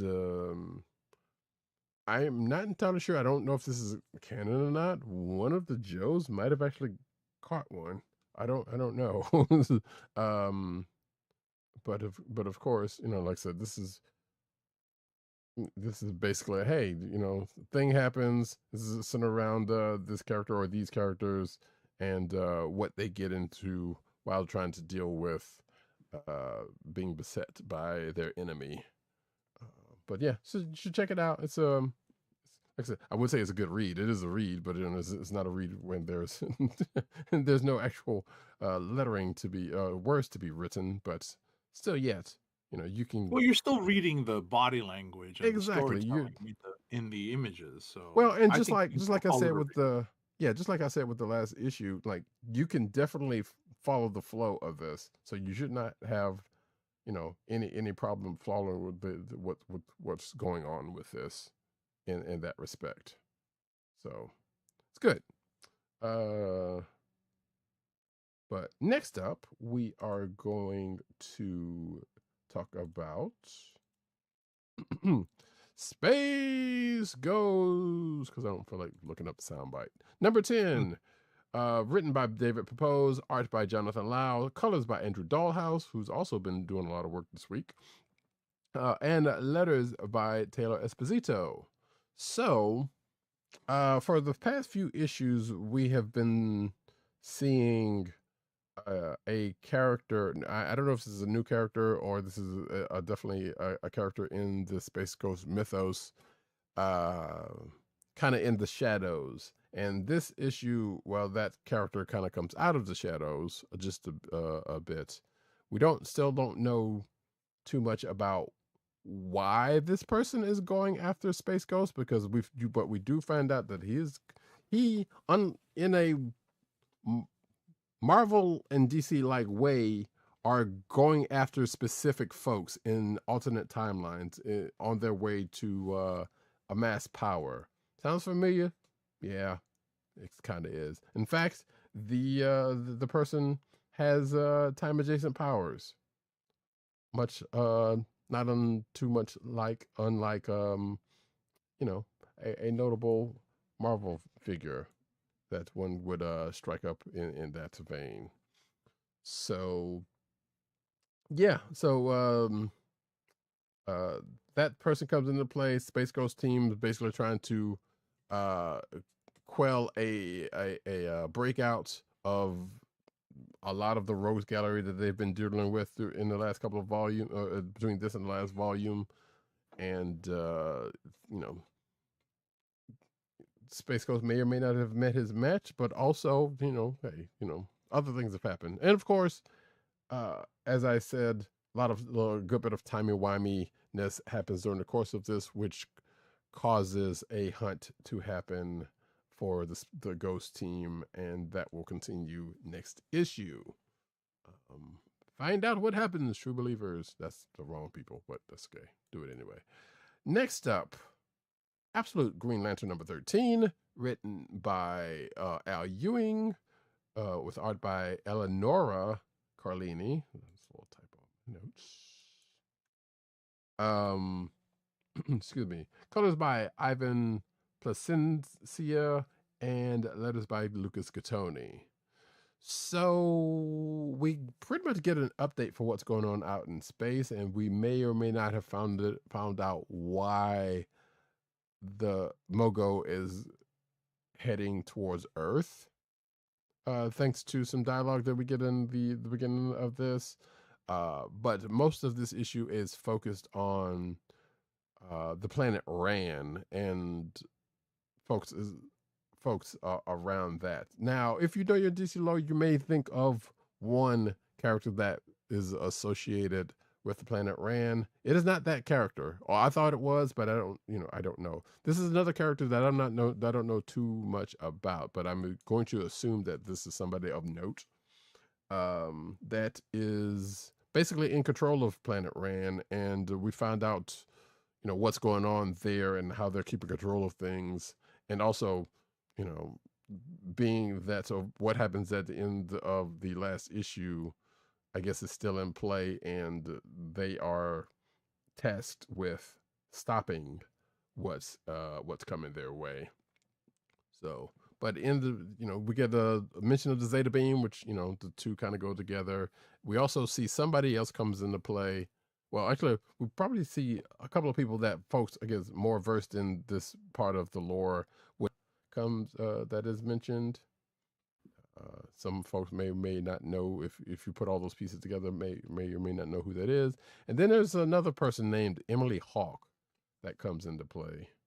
I don't know who this person is, but they seem to be well equipped to handle what's going on with what's going on here.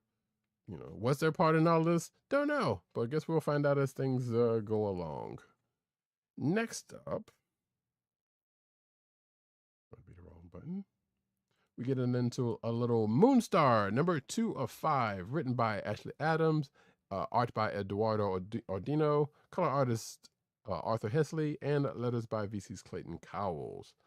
I'm fairly certain Agent 7 is going to read this, so I won't say too much about it. But kind of regrouping after what happened last issue, there's still some things to be worked out with what happened then on one side, as Danny and their ally, what's his name, Keon, is basically looking for a way to stop the big bad that showed up last issue, who, may have taken out one of their own, but it could be that they're maybe a little behind, a step behind things, as they're going through their motions. We do find out, we get to see a little bit of Danny's strengths come into play here, so that's always a good thing. And even some, some past, let's just say, character, or at least one, kind of comes into play for a reason. But being that this is issue 2 of 5, it ends on what potentially is a cliffhanger for the next issue, and we shall see how that goes in the next issue. And with that is it for me. Kliqs of the week. All righty, Kliqs of the week.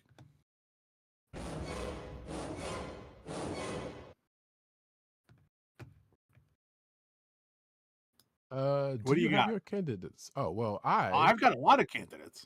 You do. I guess I'll get mine out of the way first then.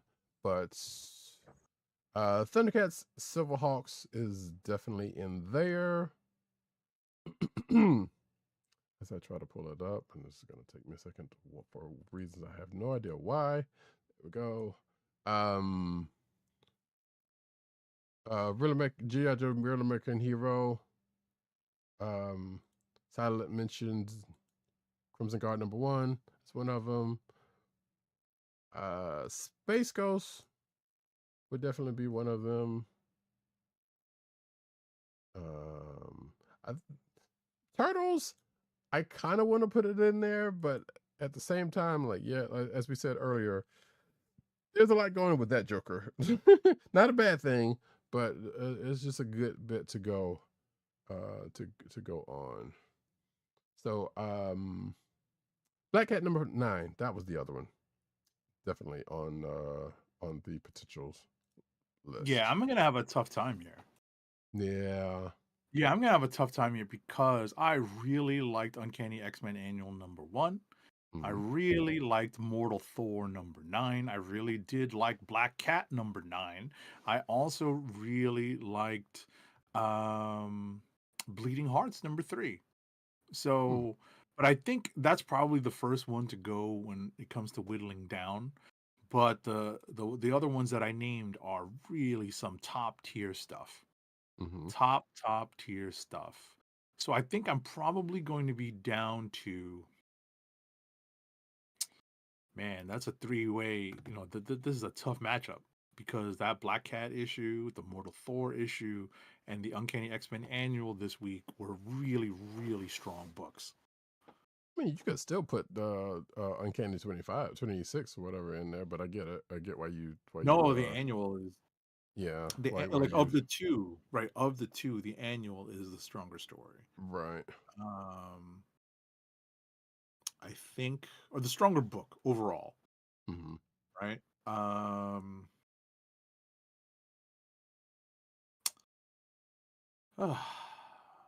Did you make your choice yet, or you just put your candidates out there?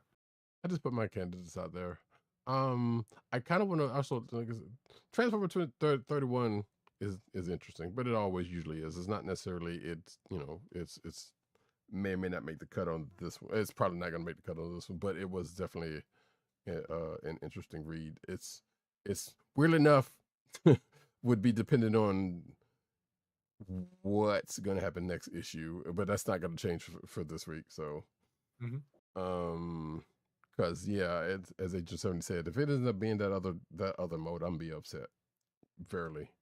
I think I'm just gonna go ahead and go with ThunderCats SilverHawks #1. Nice. With Black Cat #2 as a strong second.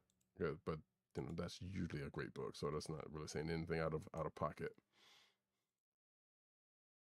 Yeah, this is a tough one for me, man. This is tough Mm-hmm. because I really enjoyed these books, but I think I'm going to go with my gut, and I'm going to go with Uncanny X-Men Annual #1. Okay. But I really enjoyed Mortal Thor #9 and Black Cat #9, like phenomenal books, phenomenal books. Yeah, like I said, like we've been saying, Black Cat has been a strong book since inception. So a definitely slipper hit for us, for certain. Yep. And with that, folks, we are going to get into the news section. But first, an ad read. Alrighty, our first ad read of this show is for Wink, your personalized wine club. Wink is a world of wine delivered right to your door. From rosé to Cabernet to Torronté, Wink has over 100 styles of wine to discover. Ever try an orange wine? Wink connects you to a world of exclusive wines tailored to your taste and delivered directly to your door. Wink delivers 4 bottles of wine to you every month with free shipping. You can pick your own bottles or let Wink choose and match to your taste. It doesn't cost a thing to become a member, and you can skip or cancel anytime. And now the listeners of the Comic Book Chronicles, I almost said Cold Slither podcast, of the Comic Book Chronicles can enjoy an exclusive discount of $20 off your first order. To place your first order with $20 off and to help keep our show free for you, go to our network website at cspn.us/wink. That's espn.us/WINC. Wink Wines through CSPN. Do it today. And now we get into the news.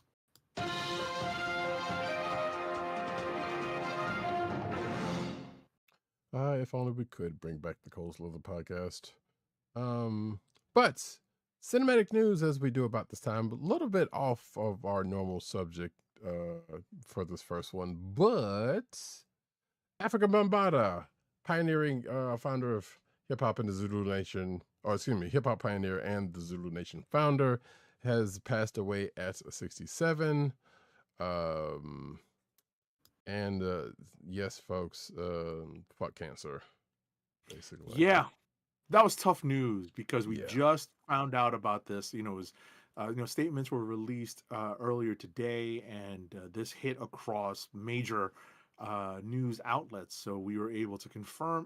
It's obviously confirmed, but for us, we saw this during our pre-production meeting. So this came as a bit of a surprise and a sad surprise.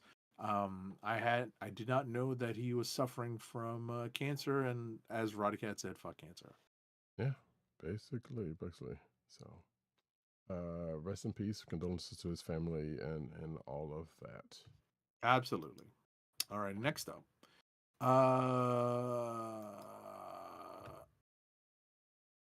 If one Marvel boss got his way, there's a particular show he would not think twice about bringing back, and that show is She-Hulk Attorney at Law.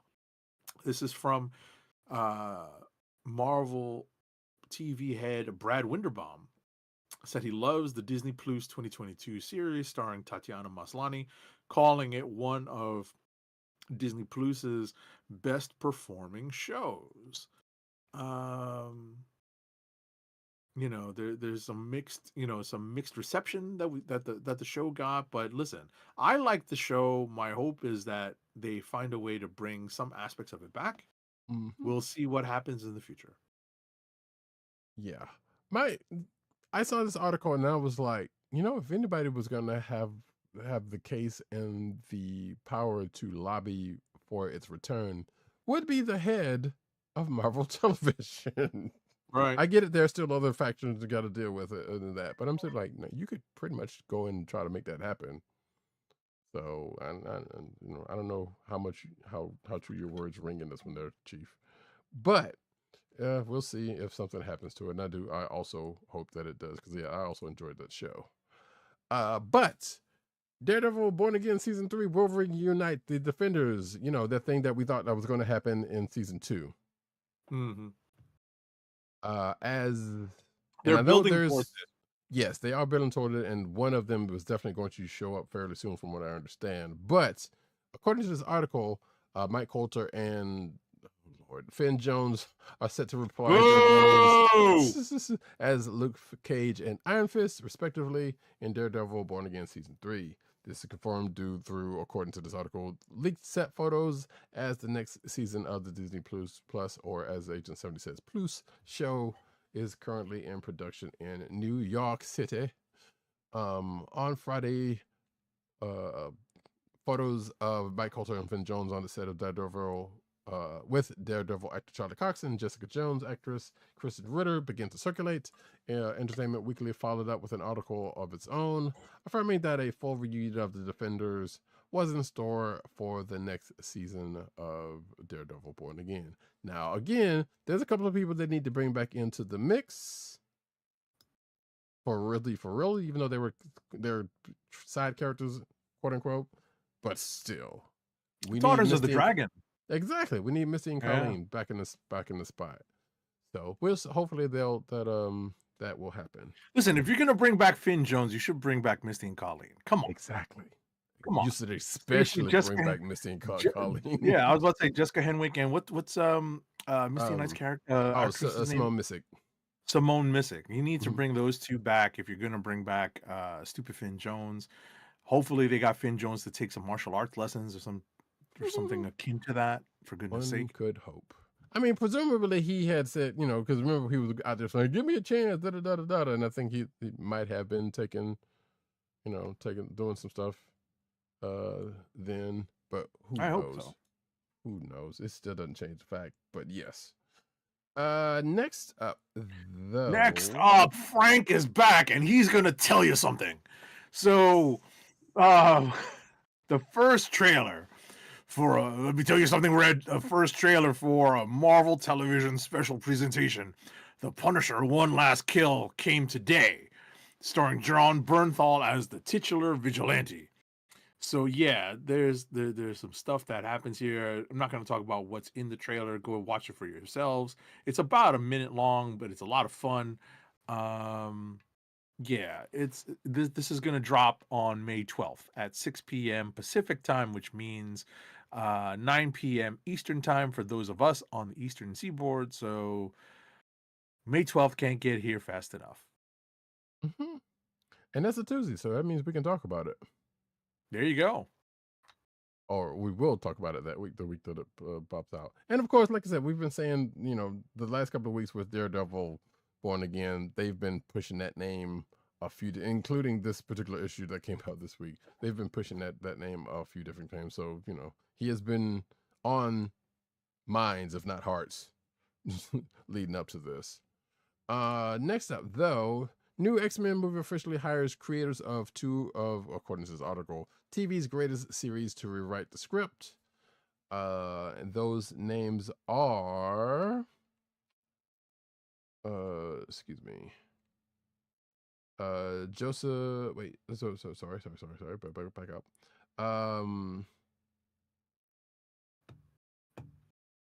Wait, where are the names? Jeez, I see a bunch of names. It's not the ones I was looking for. These are not the names you're looking for. Joanna Colo and let's see. Is it Jason Schreier? Is he working on this? Yep, Jake Schreier. Excuse me. There we go. They got all these names jumbled up together. So those are the names, and I think there's one more here. But nevertheless, we'll get into that. So yeah, some folks from the season of, so Jake Schreier, I guess, is from season 2 of Beef. I have not seen that show. Let's see, Beef creator Lee Sung Jin. There we go, and the Bear Scribe and co-runner Joanna Kalo are writing the Marvel's X-Men movie. Schreier also spoke about how much he loves Sonny's writing in Beef, and what he admires about him is whatever. I don't think he said. He also happily admits that to have Lee and Kayla on board, because he didn't say anything about her apparently. And he has another quote that you can read for himself to talk about reading X-Men books that I won't necessarily go into. So no real word about what the movie is going to be about, just that they are attached to it. Next up. All right. Next up is Fantastic Four star Michael Chiklis, who played the Thing, says Fox almost made a Hulk versus the Thing movie. Thank goodness they didn't. Right. Back in 2005, the Fantastic Four hit theaters, and while critics did not exactly embrace it, audiences showed up in a big way, unfortunately for me. And that led to the Fantastic Four Rise of the Silver Surfer in 2007. So, during a recent appearance at C2E2, Michael Chiklis opened up about the studio's post-release mindset. With the box office success fueling momentum, Fox started tossing around a variety of expansion ideas. One of them would have delivered a showdown comic fans have loved for decades, The Thing versus the Hulk.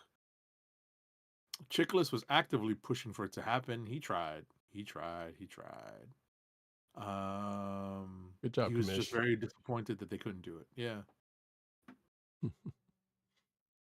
This would have been in the mix at Fox during the window between the first and second Fantastic Four Fox movies. Right. Yeah. Hey, he shot a shot. He wasn't going to take away a shot. Yeah, I'm sure the Hulk rights would have been problematic at that point too. Right. So, or they would have probably, well, no, because it was still, yeah, you're right. That was still heavily rights influence on that one. So yeah. But yeah, it kind of goes into all of that, and Chiklis showed love to the new Ben Grimm in this article, and there's a quote in there about that. So yeah, good thing that it didn't happen, but it would be interesting to have seen. It would have been also a holy mess, but given Fox around that time. Anyway, hey, guess what, folks? You remember when I talked about Star Wars Maul and talked about it was a season 1? Well, guess what? Before the show even aired, a couple of days before the show even aired, season 2 was announced. So yeah, I guess clearly they have faith in this thing. Like I said, this was announced before the show even aired, so it was like Sunday or something. And it's Saturday or Sunday, if I'm not mistaken. So that's some funny mess. Actually, wait, I think it was this article was from last Thursday, so I must have missed it. Before the show. So yeah, that's it. It's gonna get in 2 seasons this joint, whether we want it or not. But it's still probably gonna end up leading to where we said it was going to. So there you go. Next up. All right, so we're getting a new Batman animated movie this summer, believe it or not. So, as reported by Variety, as studios prepare for the June Annecy International Animation Film Festival in France, um, the let's see here, Warner Brothers Animation, DC Studios, and Warner Home Entertainment are teaming up to deliver an animated film adaptation of Batman Nightfall, and they're going to debut it at the Annecy Festival. This appears to be a planned trilogy with 2 more films set to follow. So I guess we're going to get Jean. Oh my goodness. Oh, what is his name? Nightfall. We're gonna get Bane. We're gonna get Nightfall Batman. We're gonna get the return of Bruce Wayne in the 3 parts, probably. Mm. Jean Paul something. Oh God, I can't remember Frenchie Batman's name. Oh, I know who you're Um, talking about. I have no idea. I mean, I don't remember his last name either, but I know who you're talking about. I'm just gonna Probably take just a as look real well, quick. honestly. Uh, I don't think too many people like that character. what is that guy's name? For goodness sake. Um, Jean Paul Valley, hmm, aka Azrael. hmm, Yes. yes. It was gonna eat him up, Listen folks. to me. So Listen to me call him Jean Paul Frenchie. yeah, I was about to say, yeah, you're thinking of Moon Knight, which is the other Bat character. So yeah, I'm Well, there was a trilogies. Frenchie in The Boys is also so. Oh yeah, I guess that is true. Yeah. But yeah, we're trilogies continuing to be in the bane of folks' existence, stretching up stuff that don't need to be stretched out. And also in slight rehashing, as this article noted that. So yeah, go figure. But I don't know what the last. I guess it was probably one of those Batman Ninja ones or whatever the last animated DC thing was, because they usually come out with a little bit more frequently than they do now. Regardless, hey, guess what, folks? Andy Serkis is returning as Alfred as in DC's The Batman 2. So yeah, Gollum was playing Alfred, and he's back again. Nah. Hmm. Apparently, let's see. Oh, okay. So yeah, essentially, what required solving was reconciling Serkis's production days on DC Studios' The Batman 2 with that of the next New Line film he's prepping, which was The Lord of the Rings: The Hunt for Gollum, which is due out December 17th, 2027. And according to this article, it looks like he's going to make both shoots because the man's a trooper, or likes to work, or whatever the case may be. Realistically, he's not doing any. They're two different. He's doing acting on both parts, but one involves a little bit more body work than the other. Or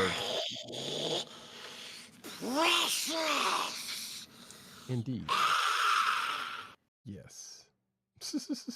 So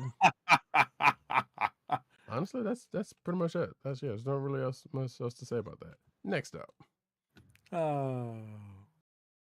Yes, you talked me into watching the Lord of the Rings extended edition trilogy yet again just now. Because it needed, because it would have taken a whole lot to do that. Come on. For you specifically. I twisted your arm that much, yes. Mercy. As reported by Variety, Paramount Skydance has secured $24 billion from Saudi Arabia, Qatar, and Abu Dhabi funds for the Warner Brothers deal. So Paramount Skydance, led by David Ellison, has received commitments of close to $24 billion to back its takeover of Warner Brothers Discovery from 3 Middle Eastern sovereign wealth funds, Variety has confirmed. So Paramount Skydance spokesperson declined to comment on this.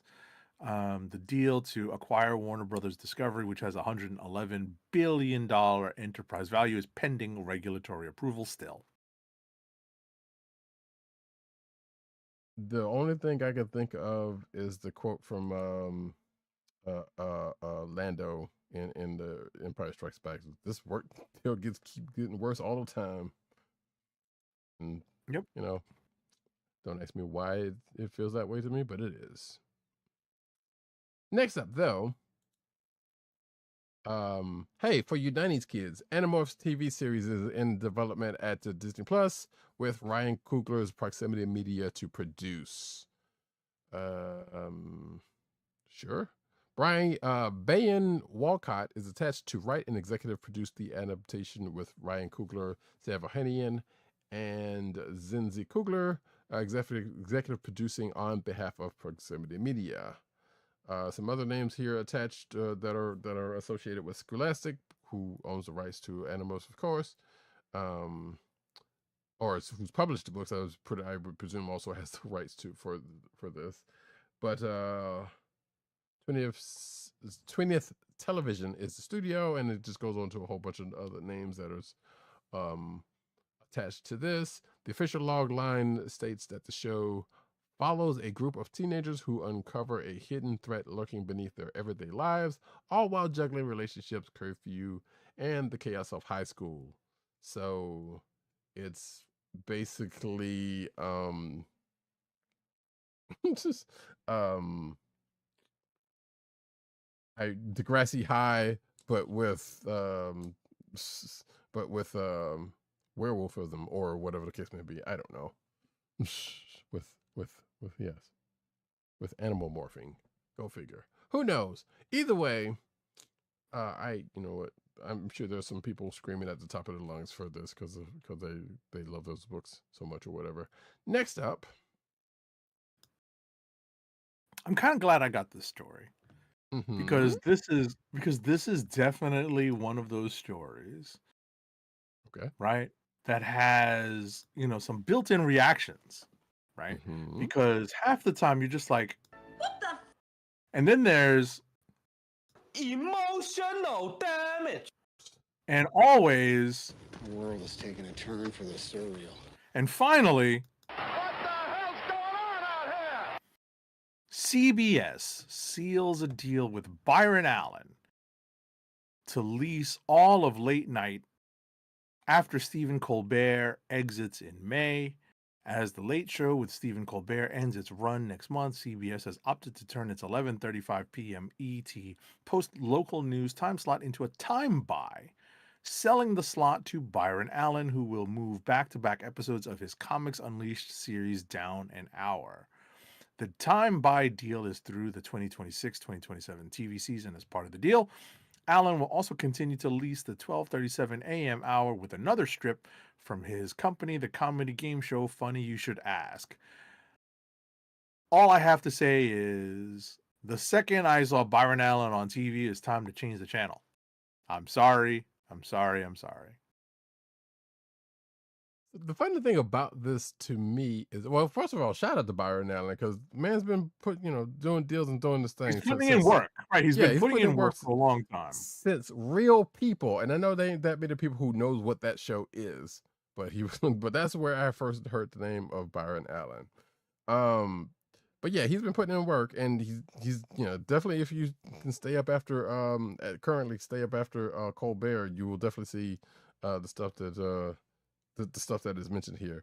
But the funniest thing that could happen, and that to me in this situation, would be that Colbert and Byron Allen work on a show that ends up being in that slot. So technically, Colbert still ends up being with late night, and there's nothing they could do to it because they already, they already made the deal with Byron Allen. And that's probably not going to happen because this seems like it's already fleshed out. But that would have been the funniest thing ever, personally. But yeah, don't cry for Steven Argentina because we already know he's got stuff working. So next up, though, we get into a little bit of anime news. This is you. I know. I was waiting for okay. Yeah. Oh, a drop. Yeah. I apologize. Here we go. Transmute.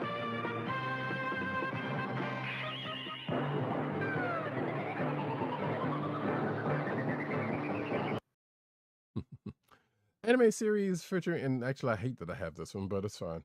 Oh, you're welcome. Yeah, well, that was my fault. I put the thing together. I could have switched the order, honestly. But anyway, At the last second. oh, even anime series featuring YouTube streamer Ice Show Speed, written by One Piece showrunner Matt Owens, is in the work at Brian Robinson's Big Shot Pictures. I don't. I know the name. I don't know who this person is. I see stuff on Twitch about him, but I never watch his stuff. Sorry to that man's, but apparently he's a popular YouTube creator and he's been around the world and what I and all that kind of good jokes. But let's see, the plot of whatever anime is details are being kept under wraps for now, which means probably they ain't got nothing. But the show will introduce an animated character, an animated character of iShow Speed, marking this as one of his first narrative-driven projects. Big Shot is set to go out with the package soon. And the other names that I mentioned that's a part of this is a part of this, and we can just keep moving past this article. Next up. All right. Netflix announces Steel Ball Run's weekly episode release in fall 2026, almost 2 weeks after the first episode debut. This is Steel Ball Run JoJo's Bizarre Adventure. The fans know what to expect from this return. Let's see. Netflix Anime announced a clear release schedule for the 7th part of JoJo's Bizarre Adventure in an X post, Twitter. Let's just say Twitter. It stated the anime will be a split core release and that the next core, second stage, will begin streaming in fall 2026 as a weekly release. Netflix specified this was part of the original plan and reflects what the wishes of the production wishes of the production committee were. Okay. There's a couple of specific clips of JoJo that I keep wanting to get for a time such as this, because let's face it, every now and then some JoJo's comes into the news, and I keep getting to do them. But maybe I will have by the time the audio comes out. Don't hold out for that. Won't be Jodeci though. Boom. Next up, when we get into some manga news, Chainsaw Man manga concludes after 8 years. No part 3, just the end, according to this article, apparently. Official statements from Shueisha and Viz Media says that this is the final conclusion for Chainsaw Man. Let's see, sounds like One Last Coda, chapter 233, is teased for the Japanese release of the final volume in June. And apparently, Chainsaw Man's manga has done numbers. And we'll see English volumes released in 2027, which no surprise there. So, so apparently it was last week that Chainsaw Man came to an end with 232. And that chapter 233 is gonna be something to kind of cap it all off in June.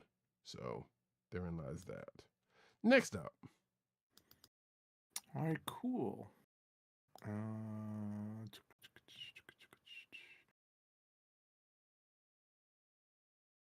Manga Mavericks announces Oni and Dawn and Ball and Chain licenses at its Anime Boston 2026 panel this past Saturday afternoon.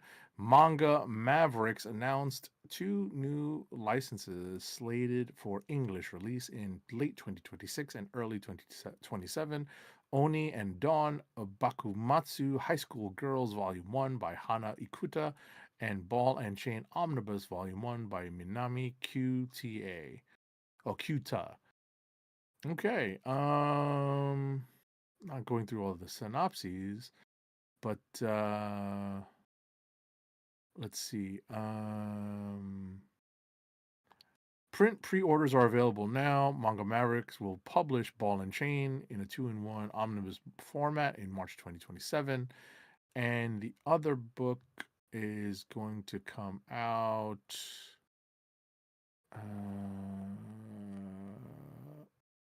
so Oni and Dawn will be available digitally and in print from Manga Mavericks in October.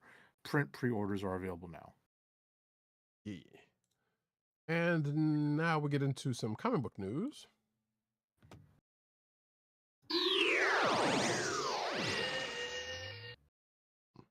Our Brilliant Ruin tabletop RPG to get hardcover rulebook from Dark Horse. So I guess the tagline of this thing says, imagine Downton Abbey in the midst of a cosmic horror apocalypse. And I guess that's what you will have in this tabletop RPG, which I know that will have already stoked some folks' brains already, because you horror folks are just like that. But yeah, what if the world of Downton Abbey was slowly consumed by an unknowable cosmic force, and you could play through the collapse yourself? That's the vibe of Our Brilliant Ruin, a tabletop role-playing game from Studio Hermitage that originally launched on Kickstarter in 2024.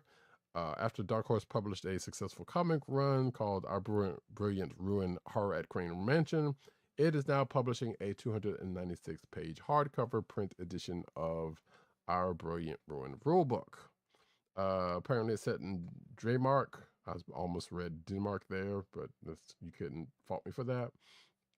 And it goes on from there. I'm not going to read through the rest of this, but I feel like I've said enough to wet folks' whistles.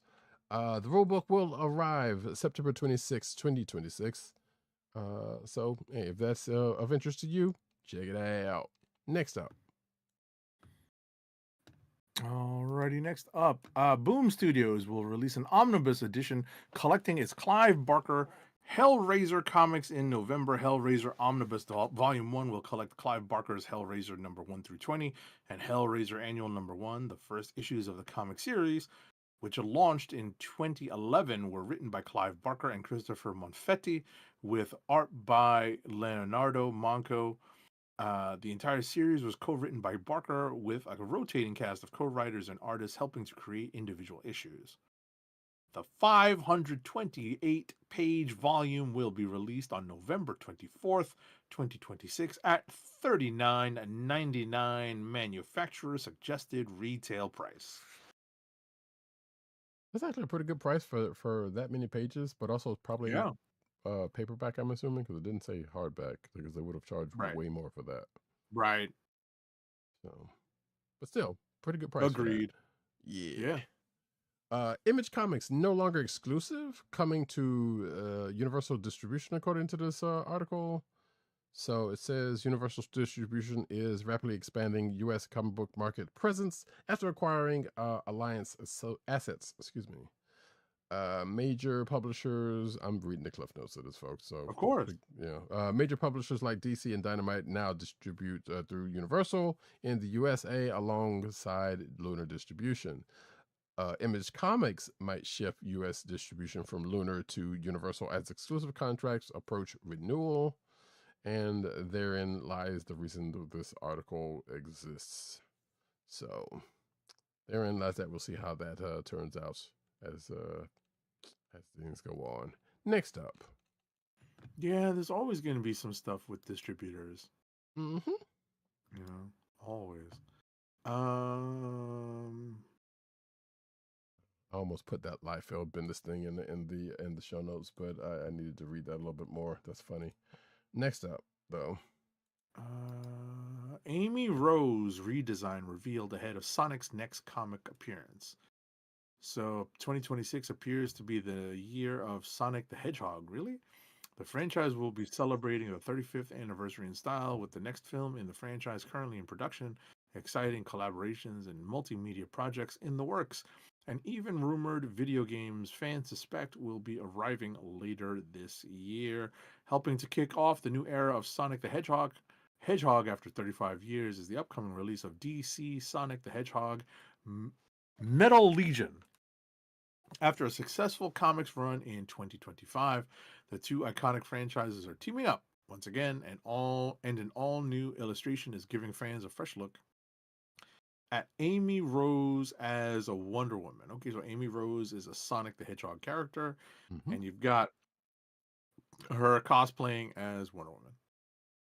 For the second time, because yes, during that whole DC Sonic the Hedgehog thing, the basic Sonic characters had to take over for the Justice League, and folks took folks. See, like I said, Roddykat reads those crossovers. They're fun and dumb sometimes. The more bonkers, the better. But yeah, so there's a part 2 of that crossover, because apparently that one must have done some numbers. So next up, though, DC, speaking of crossovers, to collect 2025 DC Marvel crossovers in a single volume, which means that Batman, Deadpool, and Superman, Spider-Man, plus the digital comics that most folks probably did not see, are going to be bundled up together. So the question is, when is that coming out? It's going to be a 176-page book. It is called DC Marvel: The Cosmic Kiss Caper and Other Stories. It will be released on September 8th of this year, 2026, in 2 formats: hardcover with a MSRP of $29.99 and a paperback with the MSRP of $19.99, aka 20 bones. So yeah, that's going to collect the 2 that I mentioned, and also the Flash Fantastic Four, which was digital, the Supergirl Blade, and actually I probably need to get rid of that next story, but and the Jeff Aquaman one, I believe, but I don't see that one in here. But yes, the ones that I mentioned out prior to that last one is going to be there. Next up, Skip. Hang on, let me see. Yeah, skip that. Skip the next one and go to the one after that. Go to the Al Ewing one. Nice. Well, because it was related to the last one, and I didn't realize that. Sure. With the drop, I got you. Al Ewing, who is writing the Queen in Black one shots for both Hela and Thor. That's coming out in July and August from Marvel Comics. Queen in Black Hela #1 explores her rise to power and an epic clash with Null, tying into Al Ewing's current Thor run. The Queen in Black Thor #1 sees Beta Ray Bill and mortal Thor face Hela's cosmic threats and deadly new plans. Queen in Black event unveils Asgard's key role, major tie-ins, and pivotal impacts on the Marvel Universe. Well, I guess I'm going to need to pick up some Queen in Black stuff, because it looks like it's tying into Al Ewing's mortal Thor. I suppose. Sure. Kind of sucks. I mean, listen, I'm not a big fan of having to pick up all these tie-ins, but I kind of don't want to miss what's going on with that. And Al Ewing has been pretty consistent with his Thor run, so and I'm enjoying the hell out of it. So I may have to pick up at least the main issues, maybe not every crossover issue, but definitely the main issues. Sure. Next up, Orchard Boxes create new Captain Marvel, Doctor Strange, and Juggernauts, possibly. Rumor, possibly. I don't know. So let's see. Origin Boxes from the Ultimate Universe sparked I need to actually catch up with that stuff. I don't know why. But Origin Boxes from the Ultimate Universe spark the rise of new heroes in the Marvel 616 universe. Miles Morales aims to safeguard the Origin Boxes before they fall into the wrong hands. And apparently...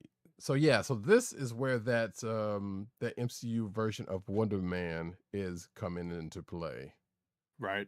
By the by, so in the along with new Captain Marvel, Doctor Strange, and Juggernaut, which was wrong with the old one of all of those, right?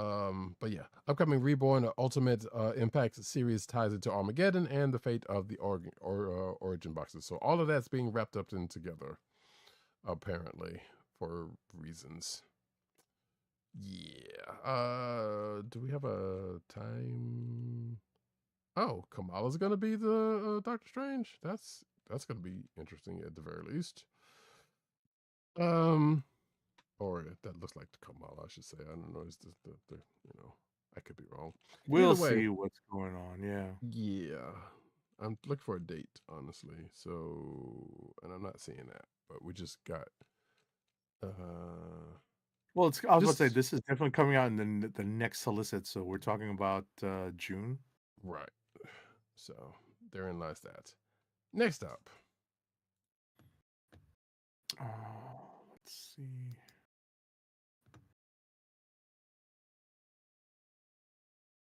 Alrighty. Paulo Sequeira connects the covers for Civil War Unmasked, Marvel Comics is celebrating the 20th anniversary of Civil War. What? 20 years since Civil War? I'm too old for this shit. Featuring unseen stories and insights related to the iconic event, the press release reads, "This May, Marvel Comics honors the 20th anniversary of Civil War with Civil War Unmasked, a 5-issue limited series by writer Christos Gage, artist Edgar Salazar. The series delivers unseen stories set before, during, and after the iconic event of Civil War, including startling insights into the storyline's more impactful moments. Each issue will have a connecting variant cover by artist Paulo Siqueira, I guess, with colors by Rochelle Rosenberg that captures some of these historic moments, including Spider-Man's legendary unmasking to Captain America and Iron Man's decisive final battle." Okay. They still ain't bringing back Bill Foster, so I don't give a goof.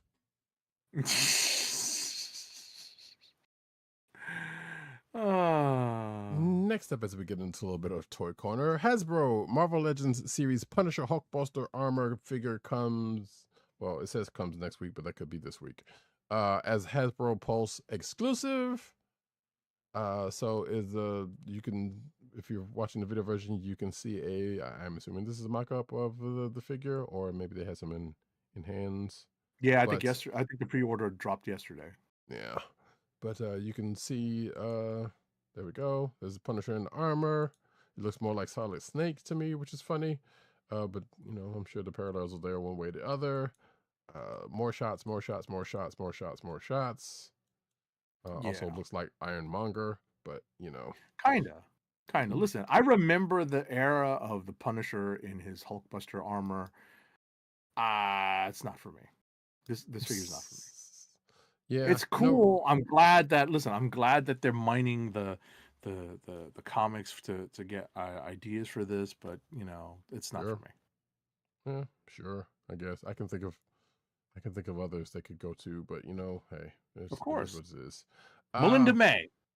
I mean, yeah, as I said earlier.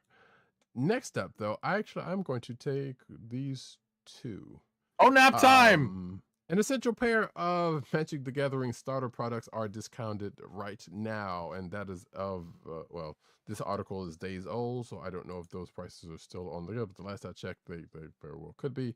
That is the Avatar Beginners Box, and also the Foundations Starter Collection.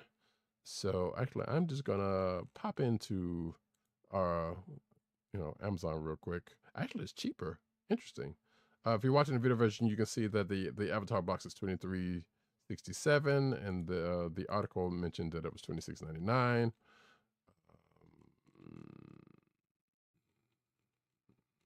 I don't see a price for the Foundations box, but I'm pretty sure it's similarly marked. Oh, wait, here it is, right here. There it is. It was way farther down than I thought. $52.31. So yeah, both of them are a little bit cheaper than the articles said. And if you're trying to get into Magic Together or trying to get more cards for that Avatar set, hey, why not? Why not? The beginner box comes with 2 decks and rules and stuff that you can play. The Foundations pack is, basically gives you a whole bunch of cards that you can build a deck with, and is still legal and standard, so that's good. So yeah, and the next story, as I pluck some stuff that for my own amusement. Bink. I said Bink. Wizards of the Coast announces new Magic the Gathering Festival in a Box for MagicCon LA, which I wish I was going to, but I'm going to try to get to Atlanta later in the year, and that's probably not going to happen. We'll see. But yes, the Festival in a Box is going to hit pre-order on April the 13th, which, hey, guess what? It's only a couple of days away from this very recording. The latest Vegas edition of Festival in a Box comes with an array of goodies for players and collectors alike. Per usual, the box comes with a Mystery Booster 2 box for players to use to run a draft with. The box also comes with the following promos: a bunch of promos I won't get into because half of y'all don't know, wouldn't know anything about it. I don't know about some of these either, so let's be honest. Some of them I do, but hey. Next up, though. All right, the Transformers the movie Ultimate Visual History hardcover. We have via Amazon images and information about the Transformers the movie Ultimate Visual History hardcover book. The book will bring together an eye-popping range of concept art, storyboards, and other key imagery from the Hasbro archives. The book explores not only the movie itself, but traces how the film continues to impact Transformers storytelling and inspire Hasbro's hugely popular toy lines. Pre-orders are up via Amazon for $50 and scheduled for release on Tuesday, October 27th, 2026. Indeed. Also, shout out to Von Gloom in the chat, who's not even gonna say he's way late, but you know, you get him when you get to. We were talking about you earlier, sir, with the Transformers SilverHawks thing, but you know, you can flip back to that. Yes, make sure to flip back and listen to that. And listen to that. But Von Gloom says Punisher looks like a Temu Space Marine for Warhammer, which is actually kind of funny and true. Yeah, Warhammer 40K. Yes. Yep. That's funny.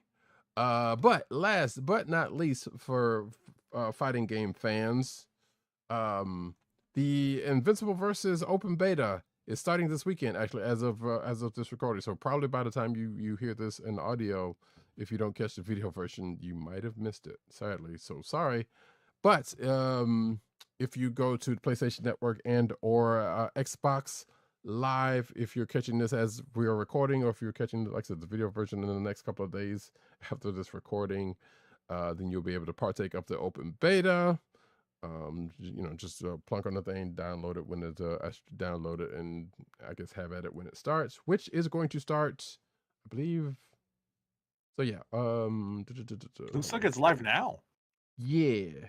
So yeah, it started. It started at started earlier today. Actually started early yesterday. Excuse me. When we started recording this. So I did that it part. says now that you can add to the library. Yes, and yes, you could because I did it earlier. So that part I do know is the case. So yeah, the open beta, and it's only 2 days. So sadly, so if you don't catch it by Saturday, then you're, oh well, you just have to wait till the 30th when the game comes out. But yeah, the open beta begins on Thursday, the April 9th, and concludes on Saturday, the 11th. And the time. Am I really going to play it before before the game is released? I mean, you might want to just well, first of all, think about it this way: it's an open beta, so you can test it out to see whether you want to play it when it comes out. Right. So therein lies that. And this is basically also a stress test. This is why it's an open beta as opposed to, because they've been having closed betas for the last couple of months, and people have been, the fighting game folks have been beating up on it, for no pun intended, for a minute now.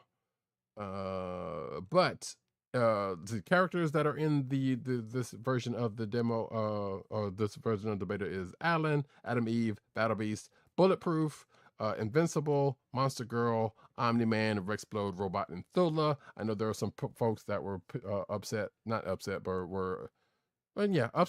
Sssilent, who is going to be a playable character, has not been in the last couple of builds, because apparently they have apparently Sssilent's going to be a good character, unless they tweak him to hell, unless they nerf him to hell or something. I don't know.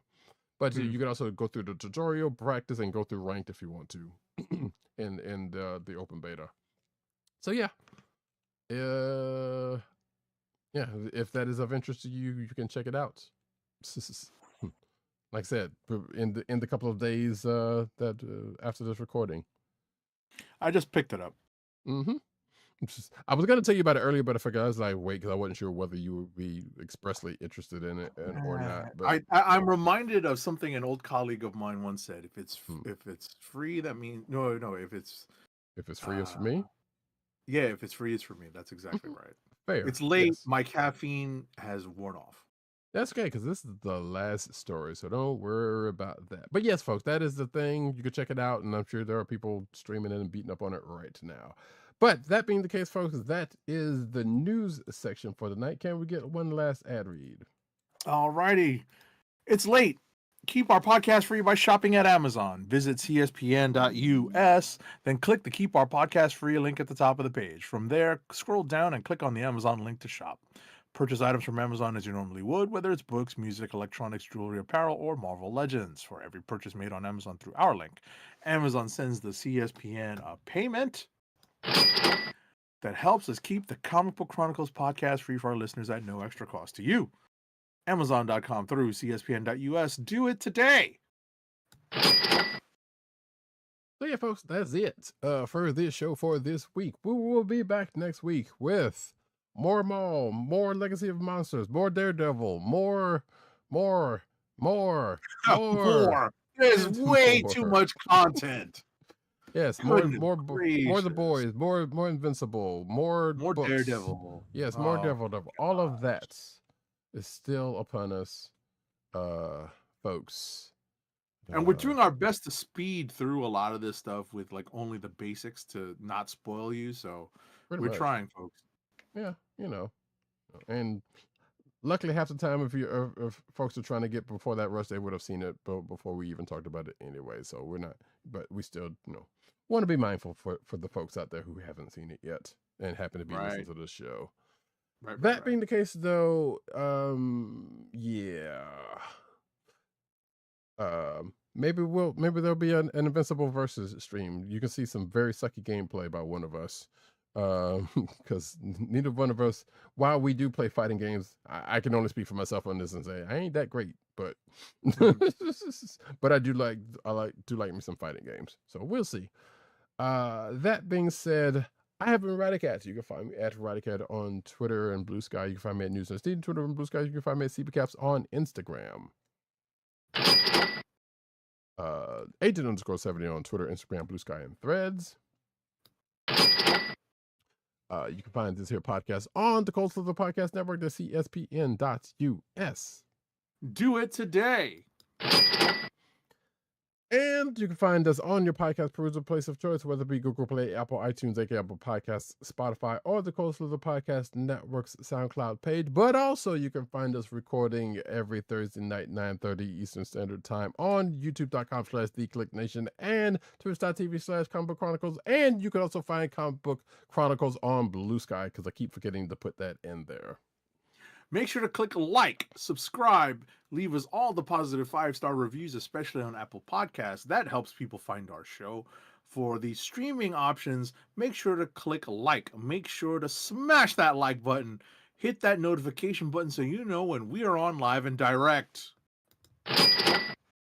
Breath control is a wonderful thing, folks. But we will see you all next week for another exciting episode of this here show. This has been the Comic Book Chronicles. Peace. Peace. One. I love it when a plan comes together.